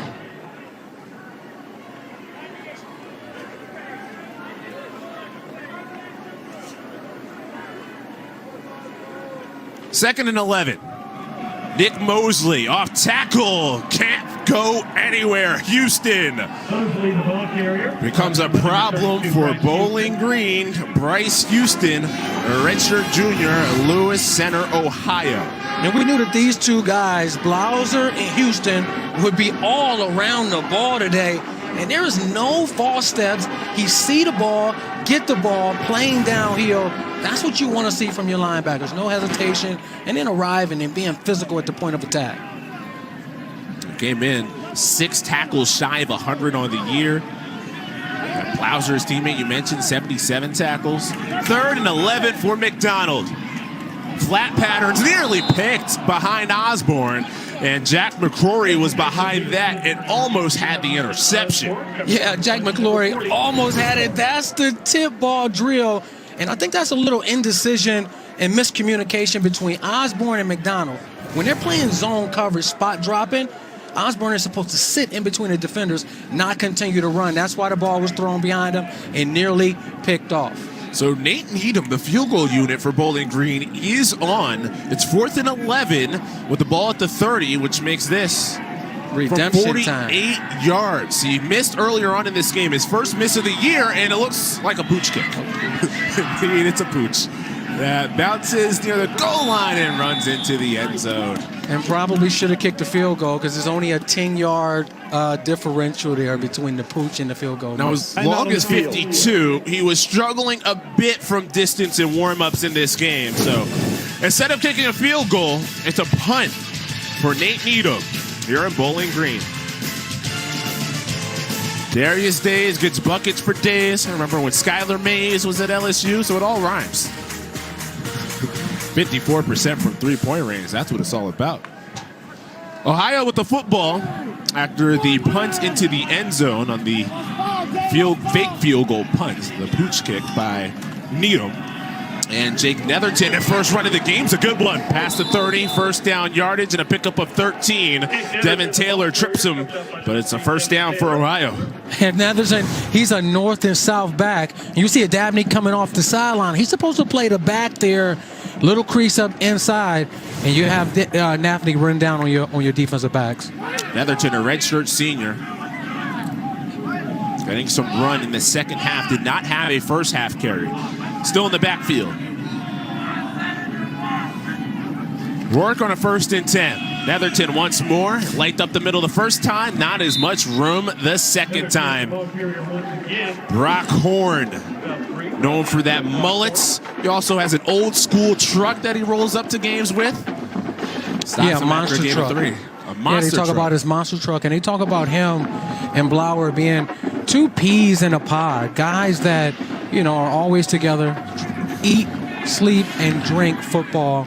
And you've seen a lot of those guys today. And watch motocross videos. Yeah. Looking for the defensive back blitzing down here at the bottom of the screen. From the 35, Rourke looks left, tosses middle. Tyler Walton dives, pass incomplete. Could not bring it in. Trent Sims on coverage. And that's one of those things where Bowling Green tried to heat him up. From the right of the screen here, you see a 53 come off, pick up the blitz, and the route is open. That's called a hot route. Throwing it right where the blitz comes from, a little bit inside and low with Tyler Walton. He would normally make that play. Just out of his reach. He leads the team in receiving yards. Step for step with Cameron Odom in that category. 3rd down and 7. Only 1 for 7 on 3rd downs. Rourke. Pocket collapses, steps up. His throw is low. Cameron Odom by midfield could not pick it up. Deshaun Jones Jr., who has an interception already in this game, he was in coverage. And that is just really good coverage from Bowling Green secondary all around. You see guys getting hands on receivers, staying on the top, not grabbing, and being where they're supposed to be. It starts with communication. Then you have to be where you're supposed to be in execution, getting off the field on 3rd down. Jonah Weiland is into punt. And Jalen Embry's the returner. He drops the ball, can't get the punt off, and he is brought down. J.B. Brown brings down the punter Weiland, who just dropped it. It's cold, and you wonder how cold temperatures can affect a player without gloves. Yeah, the pigskin gets a little cold and a little slippery, and that's a huge mistake from Ohio's special team. You cannot. Punter for Ohio dropped the snap on the punt and couldn't get it off. And we're tied in Bowling Green. Great field position as we take a look at our QB comparison brought to you by Sonic. As McDonald better numbers and has another chance here with the 25th snap of the game in opposing territory for Bowling Green. It is he throws. Keith, the receiver, tried to basket catch it. It was a dangerous pass with Blauser coming in. That was a very dangerous pass, and you saw Jack McCrory sitting over there waiting for the interception. That's a play where I thought that they should have took a shot in the end zone. Usually teams, after you fumble a snap or you turn the ball over, they want to attack you with the sudden change, and he took a shot from Blower there, and that hit you don't like to see when that helmet bounces off the turf. McDonald had to leave the game for a play from the booth on the last drive because of a hard hit being examined. Came back in the following snap. Second down run, Teron Keith goes nowhere. Bryce Houston, we call him and Cannon Blauser nearly every tackle for Ohio. And all of a sudden, it's third down. The Ohio defense put up against it here with snap number 28 upcoming in opposing territory, but they have held up strong. They have held up very strong, and it all starts with the defensive line and the linebackers being able to run, flow over the top, make open field tackles, and you put yourself in a favorable situation here. 3rd and 10. Look like they're going to bring the pressure here up the middle. Blauser and Houston pinching linebackers for Ohio. To shallow crossers from Bowling Green's offense. Play clock at 2. They do get it off. McDonald looks left, middle. You called the crossing pattern. Austin Osborne catches it at the 25. He's still a good 7 yards shy of the first down. And that's one of the staples in their offense. You see 4-by-1 when they move the running back. That told me they were going to run crossers. They're trying to set it up for Osborne to catch the ball coming out of the back, out of the X position, and all 4 of the other skill position guys to the front side getting blocks. Hopefully can spring him and get some yards after the catch on that type of play. Well, couldn't because of the excellent tackle by Drake. And it brings up a field goal attempt for Nate Needham. 43-yard attempt for a kicker who missed his first kick all year in the first half. From the left hash, Needham puts it in. Nate Needham bounces back from his first miss and nails a 43-yarder. So it all started with the punt not handled by Ohio. Yeah, and this is not what you want. And you see it. You turn it over in your own area, and you give up points. Bowling Green turning mistakes into points. College football on CBS Sports Network is sponsored by The Home Depot. How doers get more done. By Acura, precision crafted performance. And by the Sonic Garlic Butter Bacon Burger, for a limited time, only at Sonic. 5 different MAC champions the last 5 seasons. Ball State, the defending champs. Old teams typically get it done in the MAC. That's why you have the cycle. Let's go back and forth. Philip Cole returning this one for Ohio. Past the 25 to the 27. So some news and notes on the MAC. The one that stands out to me, 8 bowl-eligible teams, and it could be 9 if Ball State wins tomorrow. So nothing says balance and parity in a conference like that many teams becoming bowl-eligible. Northern Illinois has won the West. It's still a battle to see who will win the East, with Kent State taking on Miami of Ohio, to see who will go on to the championship game to face Northern Illinois. Curtis Rourke, who only has 14 passing yards. We're late in the third quarter. Flea flicker. Rourke examining, floats it, incompletes. Isaiah Cox by midfield. He's pointing at the defensive back, Jordan Anderson. There's no flags down. And this is how you know when your secondary is locked in. It's very difficult when you get a flea flicker. You get guys who eyes are on the ball and they want to enter the running game to stay with their receivers. There, you had 2 guys on Isaiah Cox. You had 1 defender on the deep ball. There was nowhere for McDonald to really go with the ball. So the defense, again, up to the task. These defenses have been put in difficult spots really all season long with some struggling offenses. They've come to play in this game. 2nd and 10. Rourke hands, Tuggle. Tracked down in the backfield. Darren Anders. That guy's a machine. Leading the MAC in tackles. Close to 120. He has 119 on the year. And you can add another tackle for loss there. And right there, Anders is really not even supposed to go in that gap. He's supposed to flow over the top. And they tell you, if you take a backside gap, you better make sure you make the play. And he made it on that one. 3rd and 13. Ohio with only 13 yards in the quarter. Rourke escapes 1 sack. Hit as he throws, the ball's out. Rourke falls back on it at the 15. Carl Brooks was the first there. Anthony Hawkins helping as well. Jonah Whiteland coming back in the punt. It's 4th down.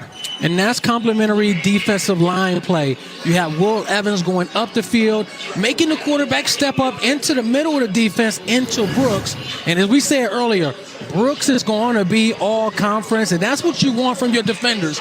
Not just to get the sack, but to swipe the football out and potentially cause a turnover. Great job from the defensive line. Remember, on the last punt, Weiland just dropped the snap and was tackled down in the backfield. Jalen Embry's the returner. This time a clean catch. Gets it off, barely. Embry, 40-yard line on the return. Cuts it up middle, and he's close to midfield. So it continues the field position win for Bowling Green as they're just on the doorstep from being in Ohio territory. 13-10, Bowling Green leads at home. Doing whatever you can to stay warm in Bowling Green. Temperatures in the lower 30s. With Bowling Green in front, but Matt McDonald, Conte's been hit quite a bunch. You could say the Thanksgiving stuffing hit out of him. Yeah, and they've been putting him on his back early and often, but the true depiction of a leader is how many times do you get up? You're 3-8, there's really pretty much nothing to play for, and you're still out there fighting for your team. That's the true definition of leadership. He was sacked 8 times last week in the loss against Miami, Ohio. Back for more. He's been banged up, coach is saying, just like everybody else. The season wear and tear. Shy of midfield on first down. Christian Sims, the tight end, makes the catch a couple of yards past the line of scrimmage. Second catch of the half for Sims, who was kept off the board in the first half. Ohio likes to play a lot of zone coverage, cover 3, where you have 4 guys evenly dispersed underneath, and that's a 5-yard breakout. We call that a stick route. McDonald, decisive in throwing the football there. Sims catching it.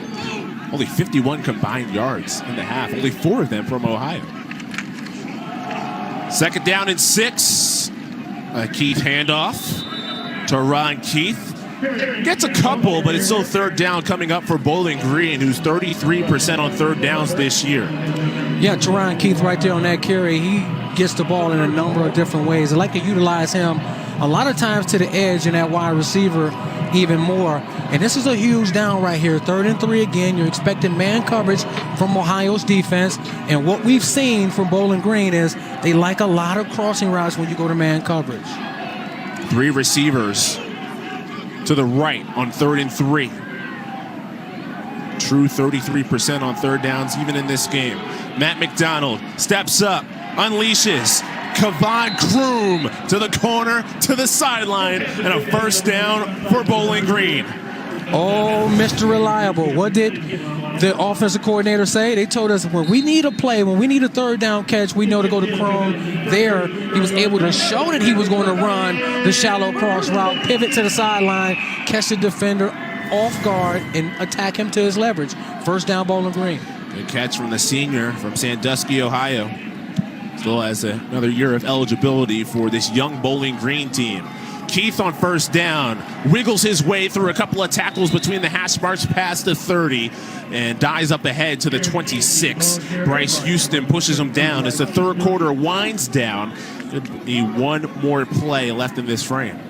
And you can see the ability and the athletic ability of Teron Keith right there. It was 3 separate times he put that left foot in the ground and made 2 guys miss.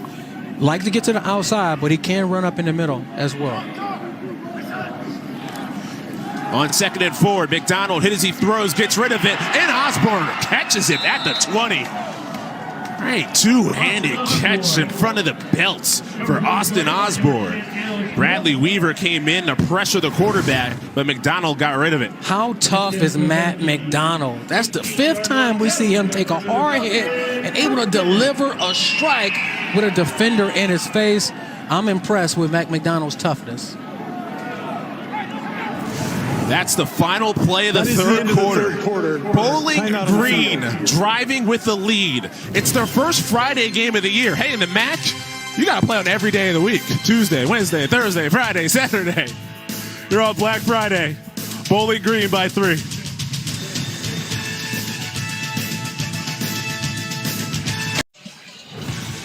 So these teams met nearly a year ago to the day. And that was Demontre Tuggle just going nuts. 185 rushing yards, 3 touchdowns. He was the engine of the Ohio offense in a dominant win as we get to today's difference makers, brought to you by Geico. An 8 for 42, not as much of a difference maker in this game. Meanwhile, Matt McDonald's been tough. The numbers not stay strong, but you've been impressed with his toughness. I have been impressed with his toughness. You have to remember last year he threw 3 interceptions versus Ohio defense. First down and 10. Austin Osborne to the sidelines. He's out of bounds, shy of the 10. Jack McCrory escorts him out of bounds, but Osborne has been one of the reliable targets. He and Kevon Kroom each over 60 yards receiving in this game. Only the third time all year. 2 targets over 60 yards receiving for Bowling Green. And for 72 yards for Osborne. Second down and 4. Now protection. Looks right. Comes back to the left. Christian Sims, stiff arm, but Alex Wolf holds on. Sims makes the catch, does have the first down, so it's first and goal for Bowling Green, looking for a 2-score lead. Yeah, and that's one-on-one on the backside. There was a lot of room over there. I was expecting Christian Sims to make him miss or run him over. There's been multiple times where he caught the ball short this year and made a defender miss. Great open field tackle there from the safety. I love what the offensive coordinator, Terry Malone, said about Christian Sims. He's the bell cow. He's that kind of tight end, but he's also a puppy. And he also said he expects him to get bigger and stronger in the next 2 years and be a very physically imposing tight end. Sims in motion. Fake it to him. Flip to Mosley. Wants the edge. Crawling to make the tackle. John Gregory, the corner, going low against Mosley, the freshman. And it brings up second down and goal. And that's a scary sight for a defensive back right there. One-on-one. You see the back coming at you. He has 3 options. He can shake you, run over, or run around you. And there, Gregory does a good job of going low and getting them on the ground. Defensive coordinator Ron Collins says Gregory the most improved player on the defense. Second and goal, flip to Mosley. He slips just shy of the goal line and he doesn't get the touchdown. He's short. So third and goal.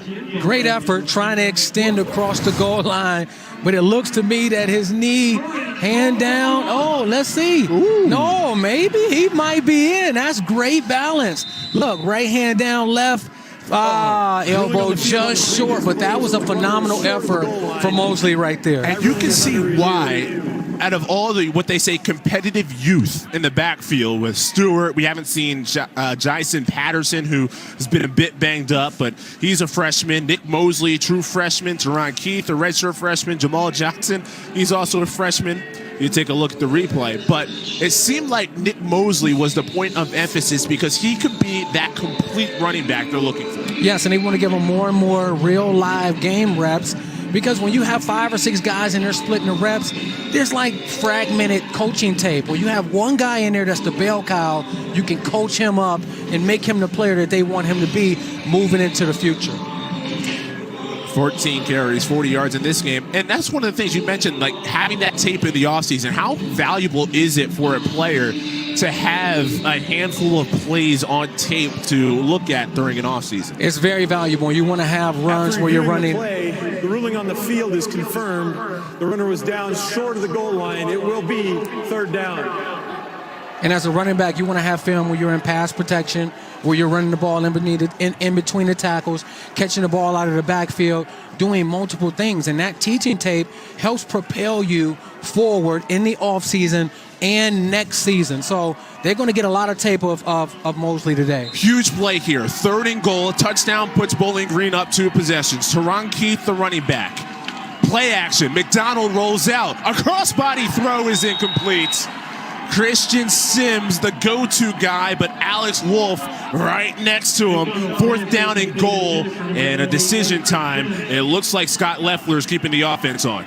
That was a great job from Alex Wolf because that's called a leak out. Number 1, number 2 goes to the flat. The third guy is blocking. He just turns around on the goal line. And if you don't have defenders that are in tune with that, that's an easy touchdown. Here, fourth down, they're going to go for it. Pedal to the metal. I'm good with the decision. How about Osborne down here at the bottom? How about a slant to Osborne? Mosley's the running back. Mosley gets it. Penetration in the backfield, and he is short. Bryce Houston, yes, sir, for Ohio on the big stop.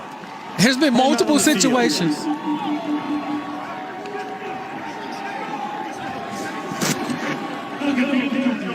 Bryce Houston on a big run stop. Ohio's defense about their linebackers. Bowling Green tested it on 4th down. Ohio says no. In college football on CBS Sports Network, brought to you by the Home Depot. Big 4th down stop for Ohio. Dante, what did you see? And this is what we talk about. Getting off on the football, penetration, staying low. Alex Wolf to the front side of the play, stopping the back, and then you have Houston off the edge, coming tight with an angle. The angle is everything when you're blitzing off the edge, making a TFL in the backfield. Ooh. Early movement. Carl Brooks came in. We'll see if Ohio moved first. Atkinson might have been the first one to move. Offense, number 69. Half the distance to the goal. 1st down. It's Ashley Parker Tidsworth, the redshirt sophomore, Waxford, Pennsylvania. But it's not that much of a penalty when the ball is already at the 1-yard line. And I tell you what, Chris, it's almost advantageous to Ohio's offense to try to draw the defense off sides there, knowing that you're only going to give up half a yard if you jump off on offense. Armani Rogers is in at quarterback here. Speed option. Rogers doesn't get out of the end zone. No! Safety. That's a safety. Carl Brooks, Blaine Spires, Darren Anders, they're all there. It takes a group to tackle the 6'5" running threat at quarterback. Bowling Green takes a 5-point lead. And that's why being backed up is so dangerous. I don't like the play call there. I don't like quarterback option backed up in your own red zone. You have a 6'5" quarterback that's 220 pounds. If he's going to have the ball, you want to penetrate up the middle of the defense, not to the edge. And Armani Rogers here in Ohio, they try to attack the edges. He's not going to pitch it. Safety for Bowling Green's defense. Costly mistake. The best thing to order. After the safety, Bowling Green increases a 3-point lead to a 5-point lead. Action here on Black Friday. Ohio and Bowling Green, 2 schools separated by about 3 hours.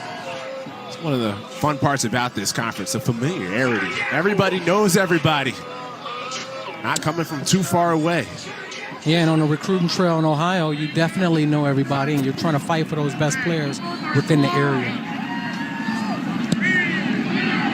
Bird the kickoff for Ohio. This is Johnson on the return, backpedaling. Johnson, big block by the 30-yard line. There's a flag down, perhaps on that block by the 30, as Johnson jogs past the 40 to the 43, but likely this could be coming back. 43-yard line, flags on the play. Tim O'Day just like pointing to the flag. During the return, holding, return team number 24. 10-yard penalty from the spot of the foul. 1st down. Diego Neri on the hold for Bowling Green. Yeah, and these are the penalties that you can't have happen. They had to kick from their own 20-yard line. You're going to get good field position. Just don't hold. Don't reach out and grab. Allow the returner to do what he has to do on the ground. And if you miss your guy, turn around and block another guy. Bowling Green, after the safety, get the football. Sequence the last couple of plays. We'll get to it after this. We're at Teron Keith next to Matt McDonald.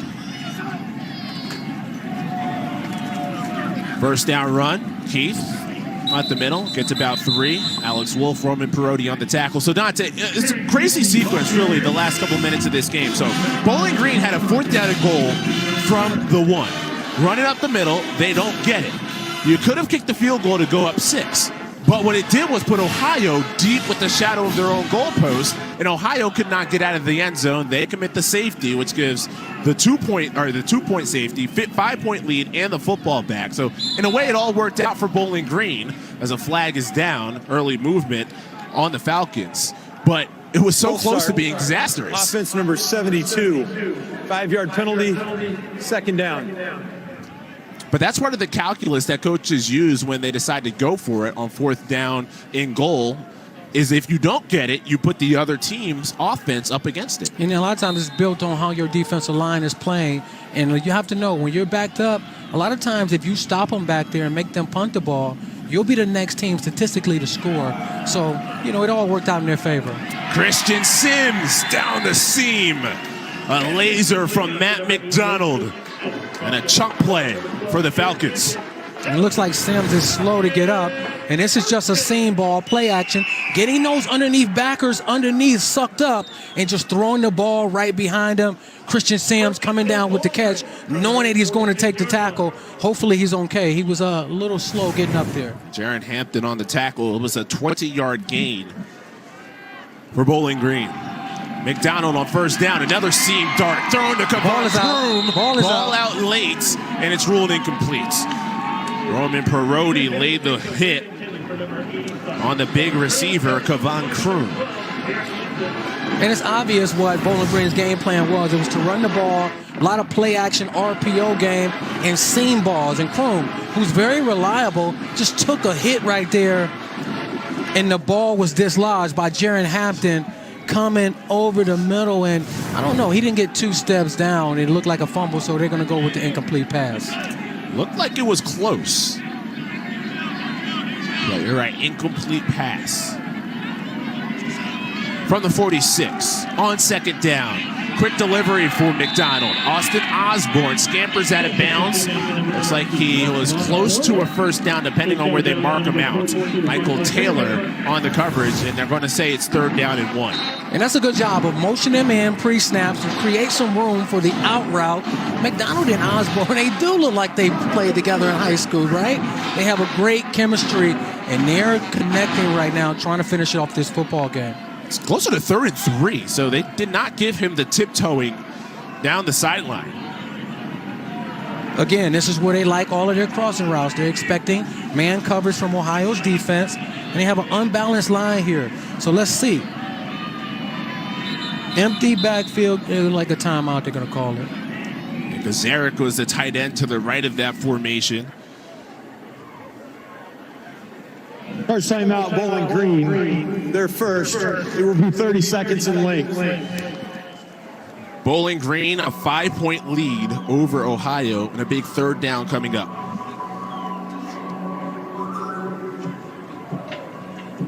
11 minutes to play. Another close game between these teams, and now Ohio in close games this year. A lot of heartbreak. The difference between a season in which, you're 3-8 in the final week, and a season where you're bowl eligible is a couple of these going your way. Yeah, and a lot of times when this happens to a team, things start to go wrong in the game, and they start to look around and they start to say, "Oh my God, not again." So Ohio, look, 6-5 close games, all within 3 points. It's a lack of focus. And if they can focus and get off the field here on 3rd down, probably hold them to a field goal attempt or make them even punt the ball, it'll be better off for Ohio's team. 3rd and 3. See the linebackers for Ohio pitching near the line of scrimmage. Cannon Blauser wants to come, so does Jack McCrory. 3rd down, they get rid of it, and that's Keith. Teron Keith with a first down. Alex Wolf brings him down by the ankles, but once again, McDonald facing a blitz, knowing what to do with it. And that's poor awareness from Alex Wolf. They only need 3 yards. Why are you off at 6 or 7 yards? Teron Keith, pretty much a wide receiver in a running back's body. You don't want to give him that much room to catch and operate underneath. Poor job from Alex Wolf understanding the situation. That puts McDonald over the 250 passing yard mark. He has been sharp, continues his excellent play the last 3 weeks. Keith gets through the initial surge and tiptoes to the 31-yard line. Rodney Matthews, Alex Wolf combine on the double-team tackle for Ohio. Big for Ohio here to hold Bowling Green to just a field goal attempt. Even if it goes through, Ohio would be within 1 possession. It's huge, and you don't see Bowling Green tensing up, going, hey, let's run the clock out. They're still throwing the football down the field. They want to put more points on the board. They're thinking 6 here.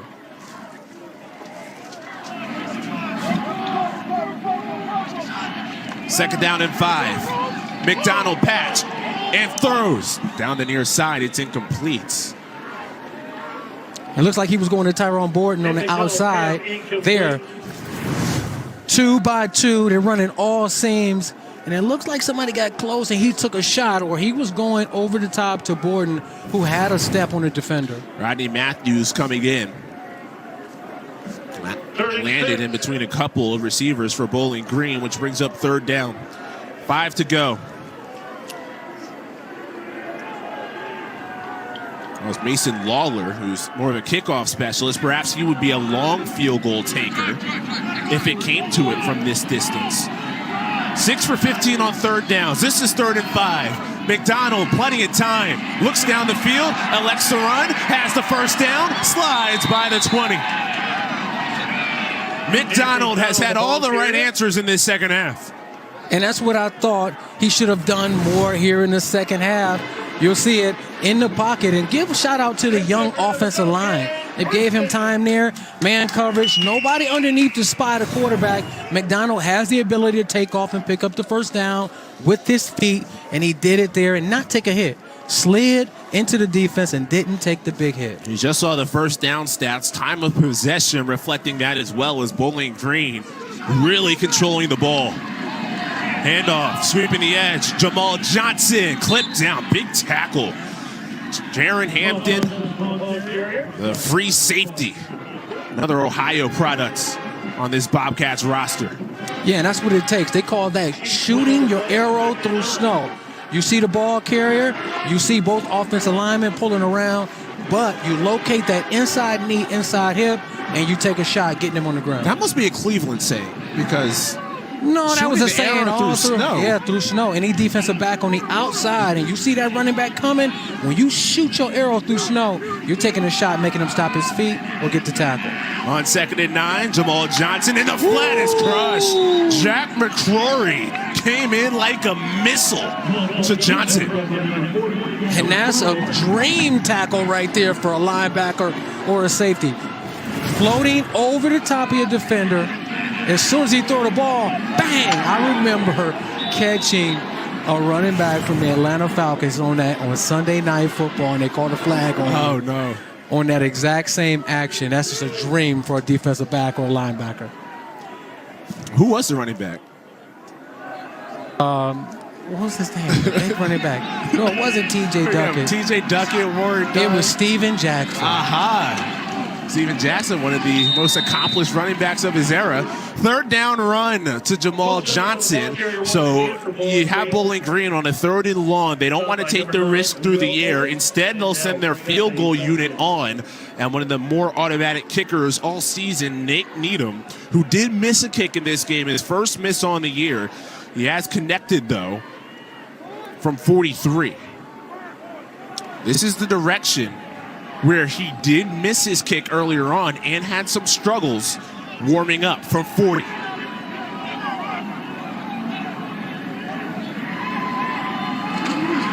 Snap good. Hold down by Naranjo. The kick is good.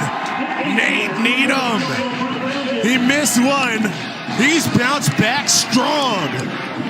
The senior, Chesterton, Indiana, has completely changed his game from struggling all of last year to being one of the best in 2021. Our gridiron coverage continues with a matchup between the UNLV Rebels and Air Force.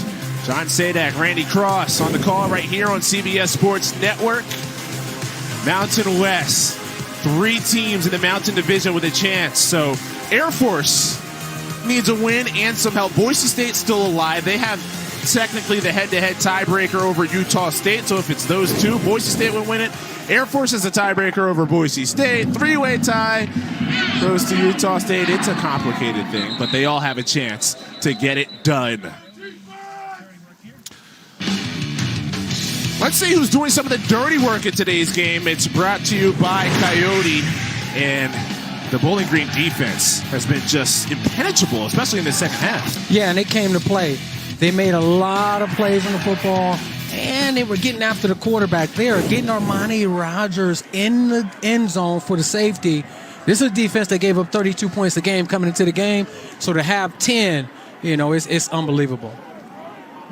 I haven't been able to move the ball. Ohio has not been in plus territory the entire second half.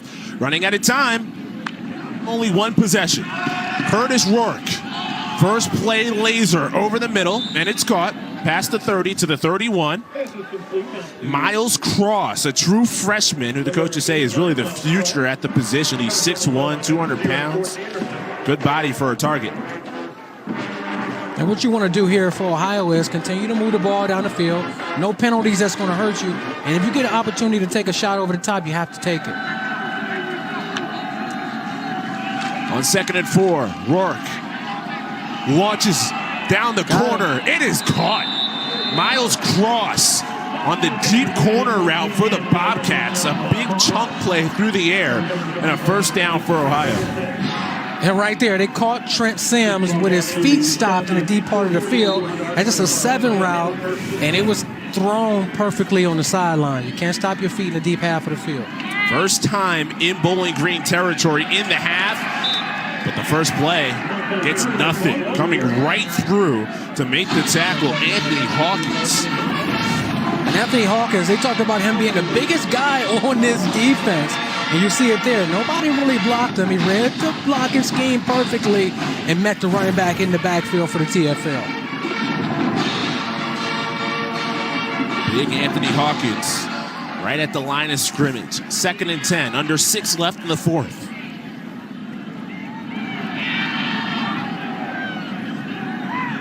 Time going off the clock here. You wonder about possessions going forward.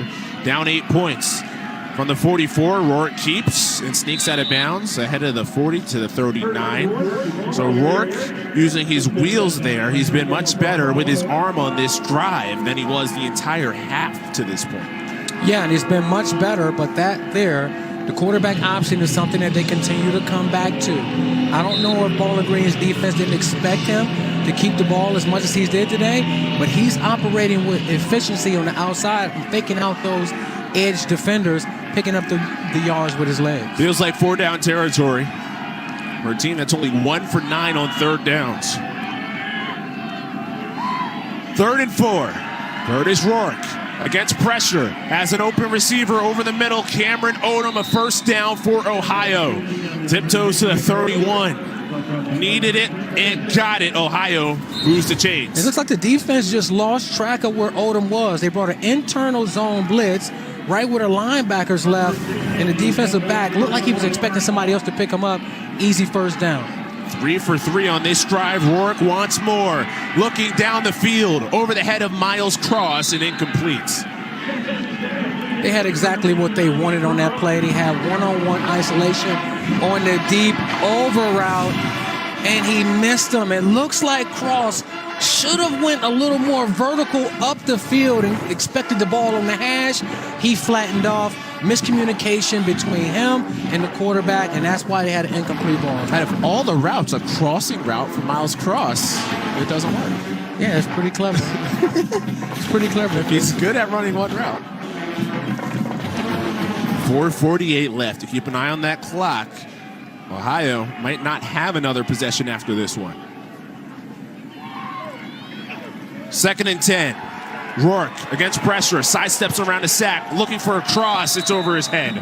Got a hand on it, but Jordan Anderson was right next to him. There is a flag down by the quarterback. Darren Anders was coming in on Rourke.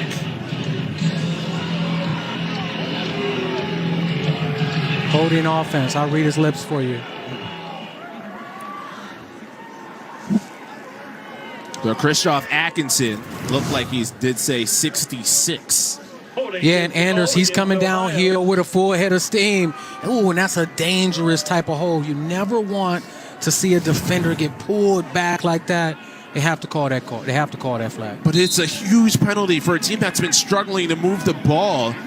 They move 10 yards back, and it's 2nd down and 20. Rourke has to get a chunk through the air. Sideline route, low. Cameron Odom diving, but could not catch it. It's 3rd and 20. And what Bowling Green's defense did there was rotate opposite. They did a good job of disguising Odom, just a low throw, couldn't get his hands underneath it. This is a huge 3rd and 20 here. You want to try to pick up at least half of it to give yourself a chance on 4th down, because it's definitely 4-down territory. So as a defense, are you letting them catch it underneath and get the yards? Well, I don't think you ever want to let them do anything, but if you have to give up something, give it up underneath. 3rd and 20. Rourke escapes, wants to run. Runs into a wall of Bowling Green defenders. And Brock Horn, Darren Anders both there. Brings up 4th down, and I imagine you said it was 4-down territory. It got nearly half of it. Yeah, but I was only thinking 4-down territory. If you get half, I wouldn't go for it right here. I would try to pooch punt it into the 10 or in between the 5. Let my defense play. We have 3 timeouts. Hopefully stop them, but it looks like they're going to go for it. 4th down and 12. Rourke with Tuggle next to him. Rourke over the middle. It's intercepted. Deshaun does make that. Trent Sims with the pick for Bowling Green, and he's bumped out of bounds at the 30.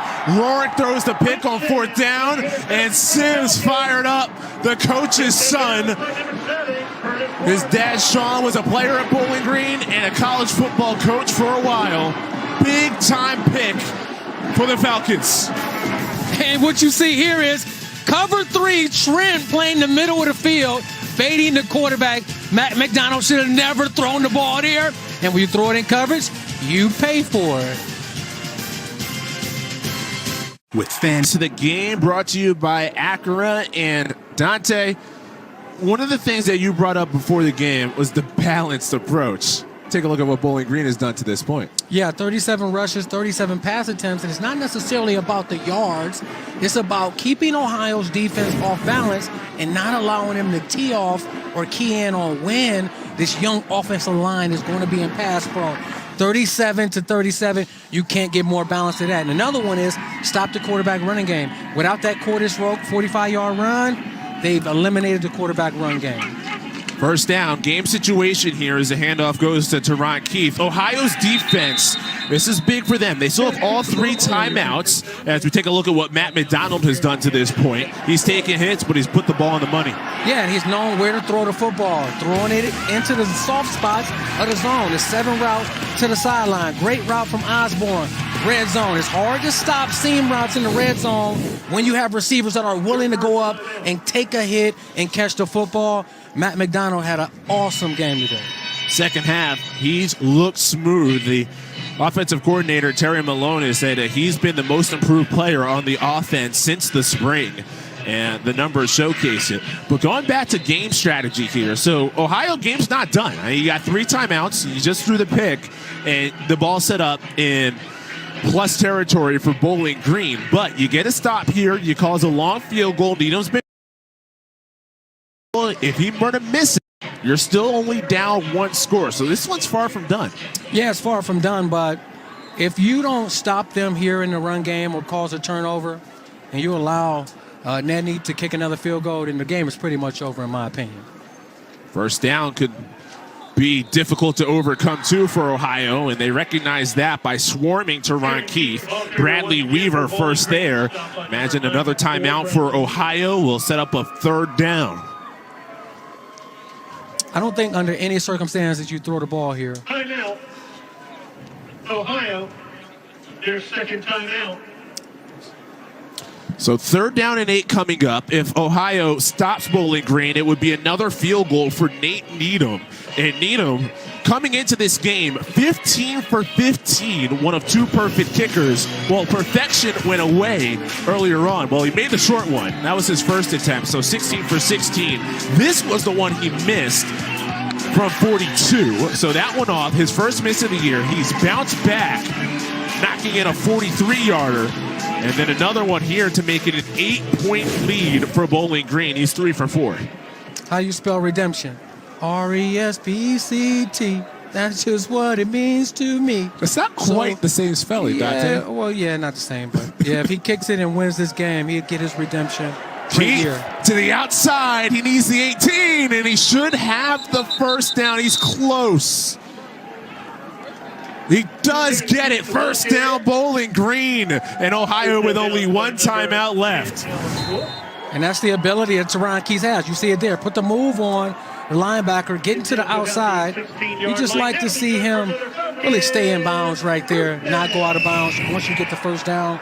But the ability to get outside, escape, put a move on, it's just it's invaluable. We're still in the zone in the game, though, where the clock moves after it resets, even if you go out of bounds. So that's why the clock is still running. Might have been movement on Bowling Green as the flag comes out.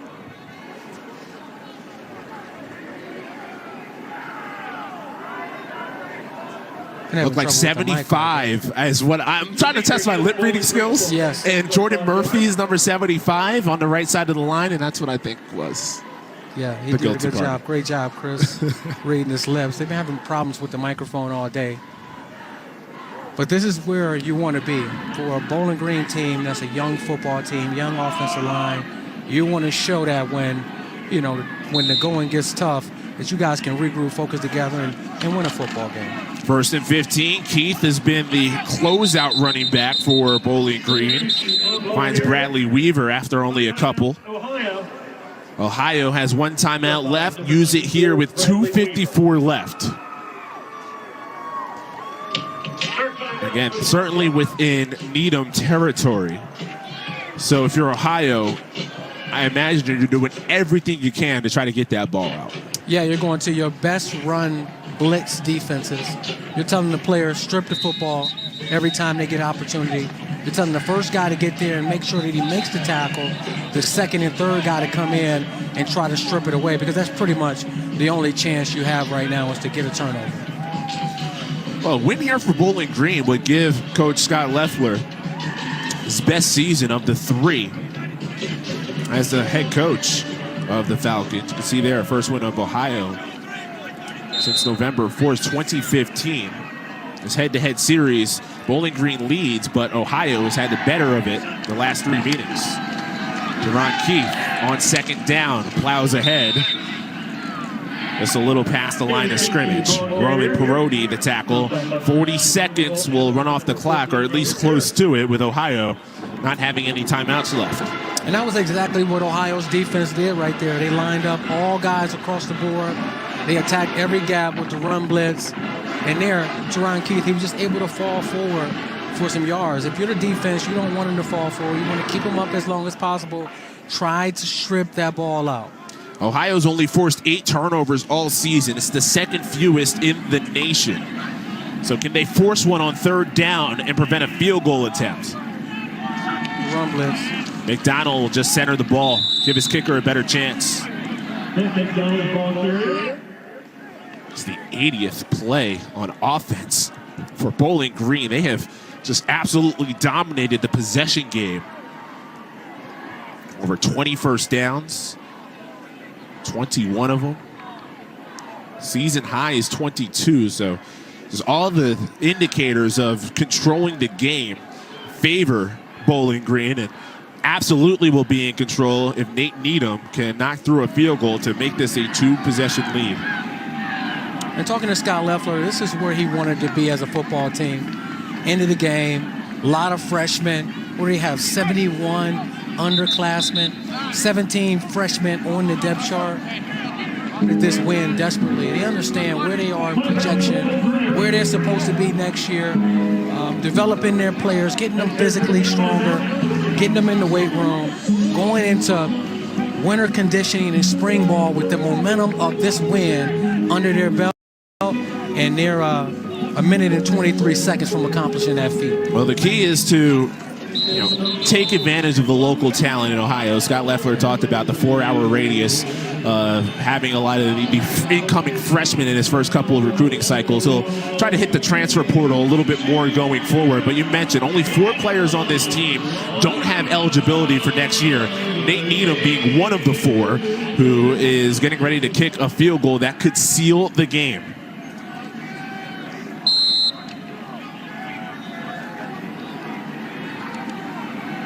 From 39.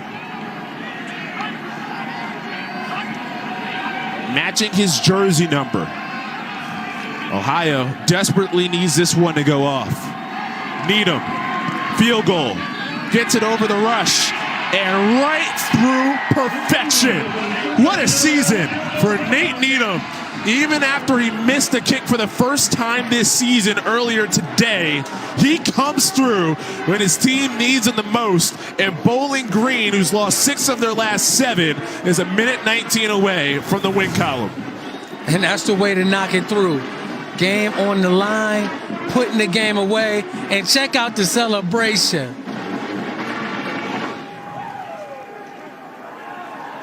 Yeah, check out the celebration. Face cold, nose red, but it doesn't matter because he just won a football game for his team. Bowling Green is going to get out of here with a win. Yeah, he's one of the players, only one of 4 on the team, where this is his last game. And Needham taking it in. And it was only 62% field goals entering the year. He becomes one of the best kickers in the country. It was funny talking to Scott Leffler, saying how he almost killed somebody on an extra point 2 years ago. He missed so wildly. One of the worst kickers he's ever seen in practice last year. And all of a sudden he comes into this game 15 for 15. He missed 1, but he's 4 for 5 in this game.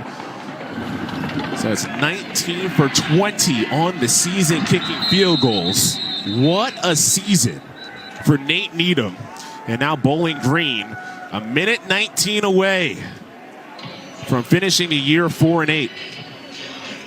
That's Ligashevsky, Bob Ligashevsky, the special teams coach, who has really changed the game. And Scott Leffler was talking about how Ligashevsky got to Needham, made him change his practice habits, change his mentality, and it's made all the difference. Ligashevsky's been all over the place in the NFL, multiple teams. He's now coaching here at Bowling Green and making a difference. And every team that he's worked with and every kicker that he's worked with, he's had a major impact on their improvement. Minute 19. Desperation time for the Bobcats.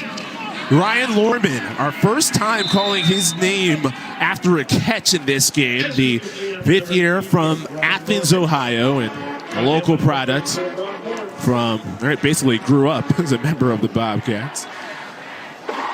His twin brother Adam on the team. They're very familiar with Tim Albin. Grew up going to his house, playing on the trampoline, just constantly playing outside. And Ryan Lorman makes another catch here as he's finishing up his Ohio career. Yeah, and Tim Albin, he talks about wanting these guys to take this difficult season and use it moving forward in life. Rourke, again, Lorman. Yeah, it took us a while to get to Ryan Lorman, but 3 straight catches. And at a certain point, you get close enough. You kick the field goal and make it an 8-point game and give yourself a Hail Mary chance. Yeah, that's a great, thinking. But, I think that they're going to try to go for 6, or maybe they will take your advice, Chris. Well, you need to get out of bounds. His defense is still swarming around, not allowing him to get out of bounds. Yeah, Tuggle the catch, Anders the tackle, and second down and 1. Imagine, a strategy here could be spike the ball, get your field goal unit on, kick the field goal, try for the onside kick. They're not going to do it. My strategy is throw it to the end zone. Difference of approach as Lorman has the first down. It's just good to see Ryan Lorman. He has 6'4", 250. He's been a part of the program since 2015. He was Joe Burrow's favorite target as a youth player. Always had the ball in his hands growing up. He's getting some catches at the end. He's done a lot for the program. 7 seconds left. Rourke, 4-player rush. Rourke steps into this one. Pick. Intercepted. Deshaun Jones Jr. Second pick of the game. And that's how Bowling Green ends the game and ends their season. Feeling good. Smiles through the cold. The hoodie and all. 21-10. Bowling Green finishes the year with a win against Ohio. And that's ideal. That's how you want to end the game as a defense. Deshaun Jones Jr. look like he's running the route, catching it, both feet in bounds. That's an NFL catch. Deshaun Jones Jr., he ended the season the way that Bowling Green wants to, with momentum, riding off into the offseason. Win 550 is a program for the Falcons. Bowling Green, they avoid the 7-loss conference season, which would have been their worst conference season since 2010. Scott Leffler, 4 wins, 8 losses this year. It's actually his best season at Bowling Green. He had a tough time taking over a team that was very young, and he's made them an even younger team, but going forward, they're set up. I mentioned Matt McDonald. He's a senior, but he's slated to come back next season. Newport Beach, California product. And he looked really good in this game, especially in the second half. He looked very good in this game. Throwing the football, maneuvering around. Great leader. Took a pounding, but kept getting up. That's what you like to see from your quarterback. Bowling Green 21, Ohio 10 from Bowling Green, Ohio. We'll be back with more from Deutsch Perry Stadium.